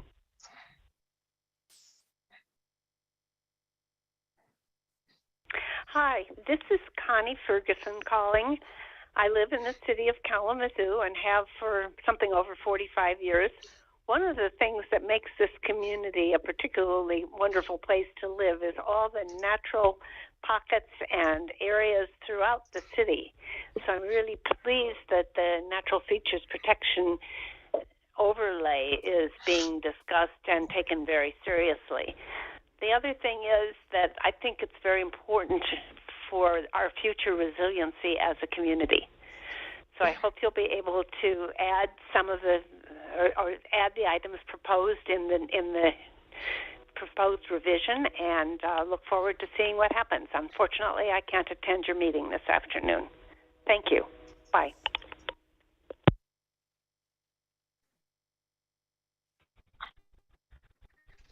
Hi, this is Karen Larson. I live here in Kalamazoo.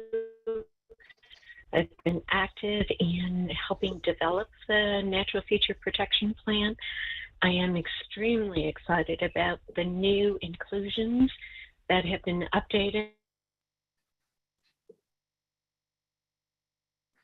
on this second feature map.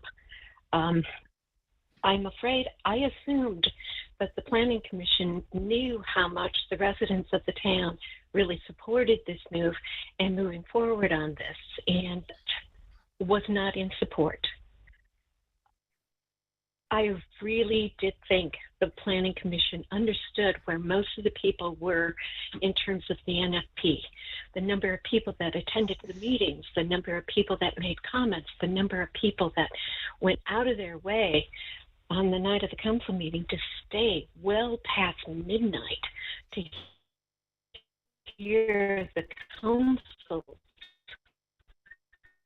verdict on the NFP. It is amazing to me that this did not pass the Planning Commission the first time through. I am asking you to move this forward. It's very progressive. It's what the United States is going to be moving toward. What an amazing thing to put Kalamazoo on the map as being very progressive in terms of their vision for the future and for the generations to come. Please endorse this dramatically with an 100% vote. We all really appreciate the work that the NFP has done and look forward to the passage of this second map planning. Thank you very much. Bye. Hello, my name is Denise Keel. I live at 545 North Berkeley in Kalamazoo Township, just on the other side to talk to the Natural Features Protection Review Board about the overlay for Phase 2 mapping and urge strong support for the adoption of that NFP overlay. As all of you know, there's huge public support for environment and climate action in the Kalamazoo community, very robust set of actions and goals that are supported by this community. I am the coordinating chair for the Kalamazoo Climate Crisis Coalition, and many of the solutions for our environmental and climate protection in the future are going to require technological solutions, institutional capacity, lots of things, and many of those things are going to be expensive. The easiest, simplest, cheapest thing that we can do is to protect the natural areas that we already have and that are already providing these ecosystem services to Kalamazoo.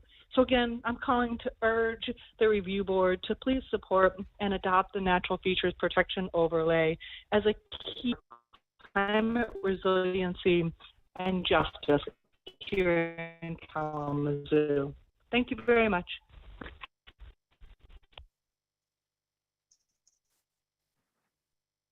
Good afternoon. My name is Diana Morton Thompson, and I live in the Oakland Drive Winchell neighborhood in the city of Kalamazoo. A geologist and a homeowner who has property that will now be covered by the NFP Phase 2. And I firmly support the passage and enactment of NFP Phase 2. It takes only a proposed NFP Phase 2 map to see that it clearly respects the integrity of the stream and inland lake systems within the city and the associated topographic slopes and woodlands. This represents not only a science-based approach, but a common sense approach, as these natural features benefit us all. And it's really incumbent upon all of us to take responsibility for our actions and to take responsibility for those just that. It helps us all be good environmental stewards.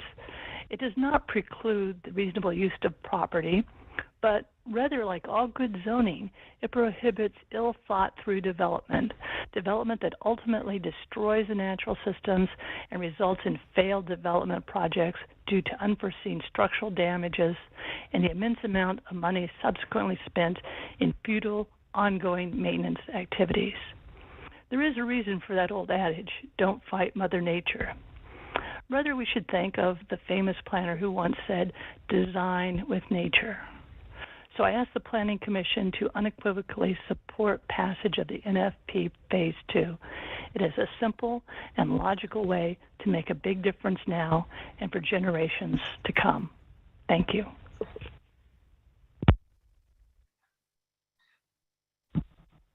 My name is Richard Stewart. I'm a resident of the city in the Southtown neighborhood.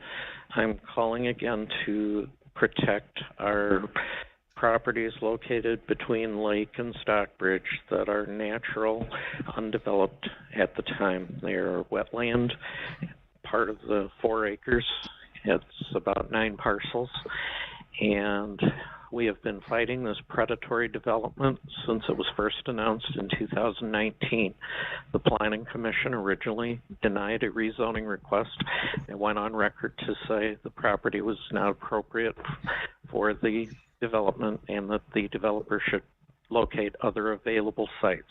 I have since emailed available sites to them, and they continue to press forward. There are state permits that still have not been issued. The state was not aware of the neighborhood opposition to the site.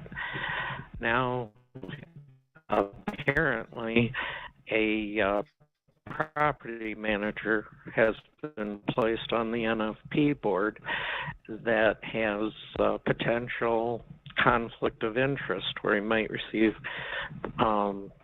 profits or gains from the destruction of our natural feature, and we would ask that he recuse himself. He made comments in the last NFP board meeting to minimize the neighborhood concerns, and I believe it's unfair that he's able to undermine us on the board if there is a conflict of interest. The area is a natural watershed, and it is our last natural wildlife habitat in Southtown. We have been fighting this fight now 2 years to stop this predatory development, which includes a 77-car paved parking lot across the street from an empty parking lot that the state buildings are vacant. I'm not sure having both sides of the road paved benefits our neighborhood or anyone else for that matter. We ask that you protect our 4 acres of natural green space from this predatory development, as there are alternate sites available for this development. Thank you.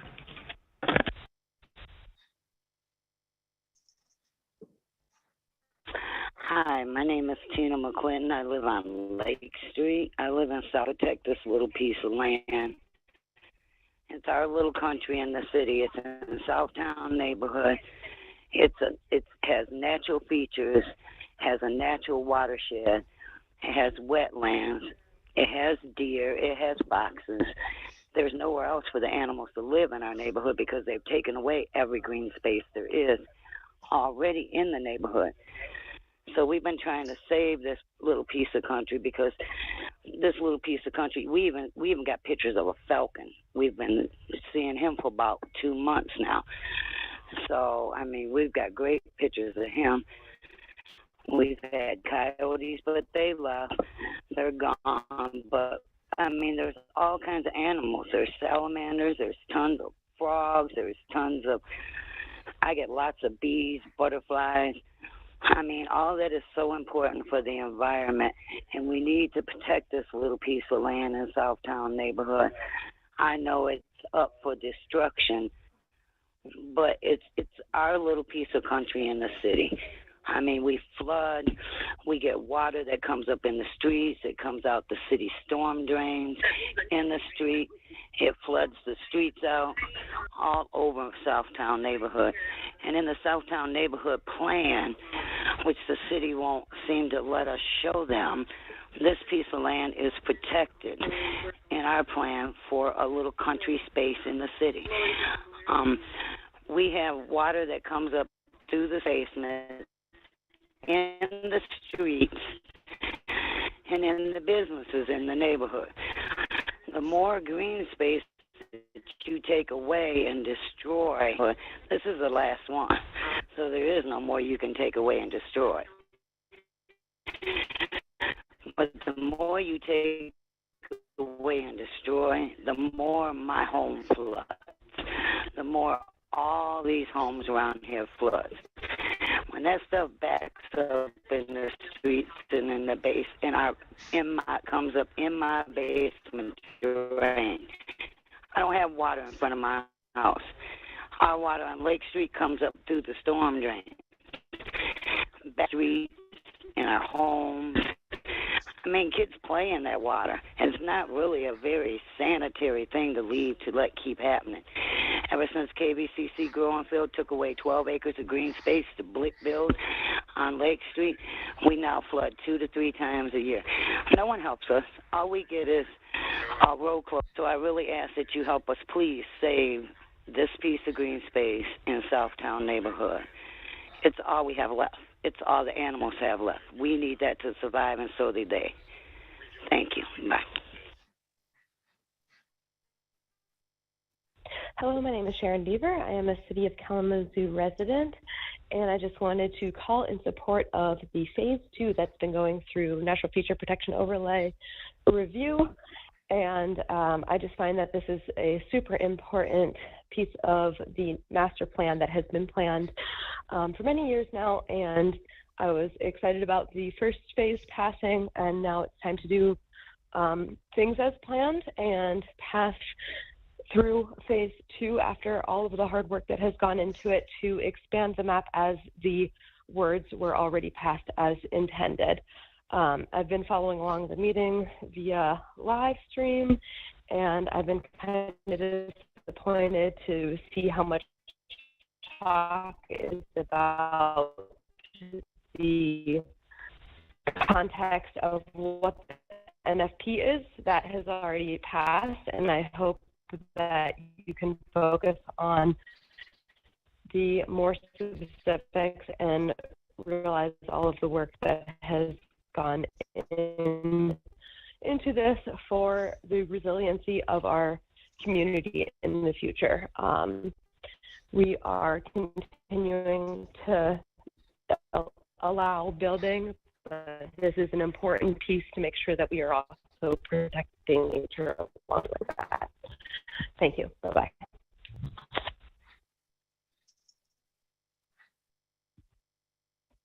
Hi, good evening. This is Gail Walter, and I'm a resident of the city of Kalamazoo. I've been watching the meeting for the Natural Features Protection Overlay, and I just wanted to call in with my feedback. I'm pleased that the protection overlay state this creates more of an urban heat island effect, you know, with a situation of increased energy consumption, with air emissions of pollutants, decreased water quality, and the compromise of human health and comfort. And trees and natural areas can certainly mitigate a lot of these negative aspects and also help offset environmental inequities. Trees have a lot of aesthetic benefit. Of course, they make people feel good, but they also have economic benefit because people spend, temperature is up to 10 degrees cooler in areas with trees. In areas with high amount of greenery, people have 40% less obesity and overweightness, saving thousands of dollars in health care costs. They absorb sound and noise pollution. And importantly for Kalamazoo, this has been an issue recently. They also absorb airborne pollutants and so have decreased asthma rates in areas with higher tree density. And I know that right now Kalamazoo is faced with issues with odor pollution and increased asthma in certain areas of the city.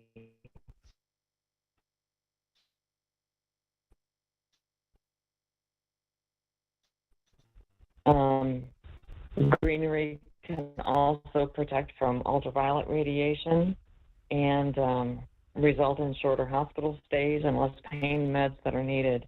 Doctors in some states are even prescribing time in nature for conditions like high blood pressure, anxiety, and depression. So I'm very happy to know that in more areas in the city might be protected with the increase in natural features protection. Thank you very much.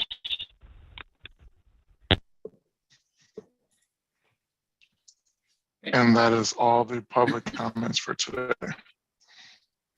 All right. Well, I think out of respect for all your time and out of the next meeting that's coming in here at 6:30, are there any further comments or items of discussion? I think we can have folks send those to city staff for sake of time. And with that, thanks everybody for coming. Thought this was a really good conversation, and I feel like we're definitely in the same general trajectory. We've got some details to work out, obviously, but yeah, can adjourn the meeting with that. And everybody have a good night.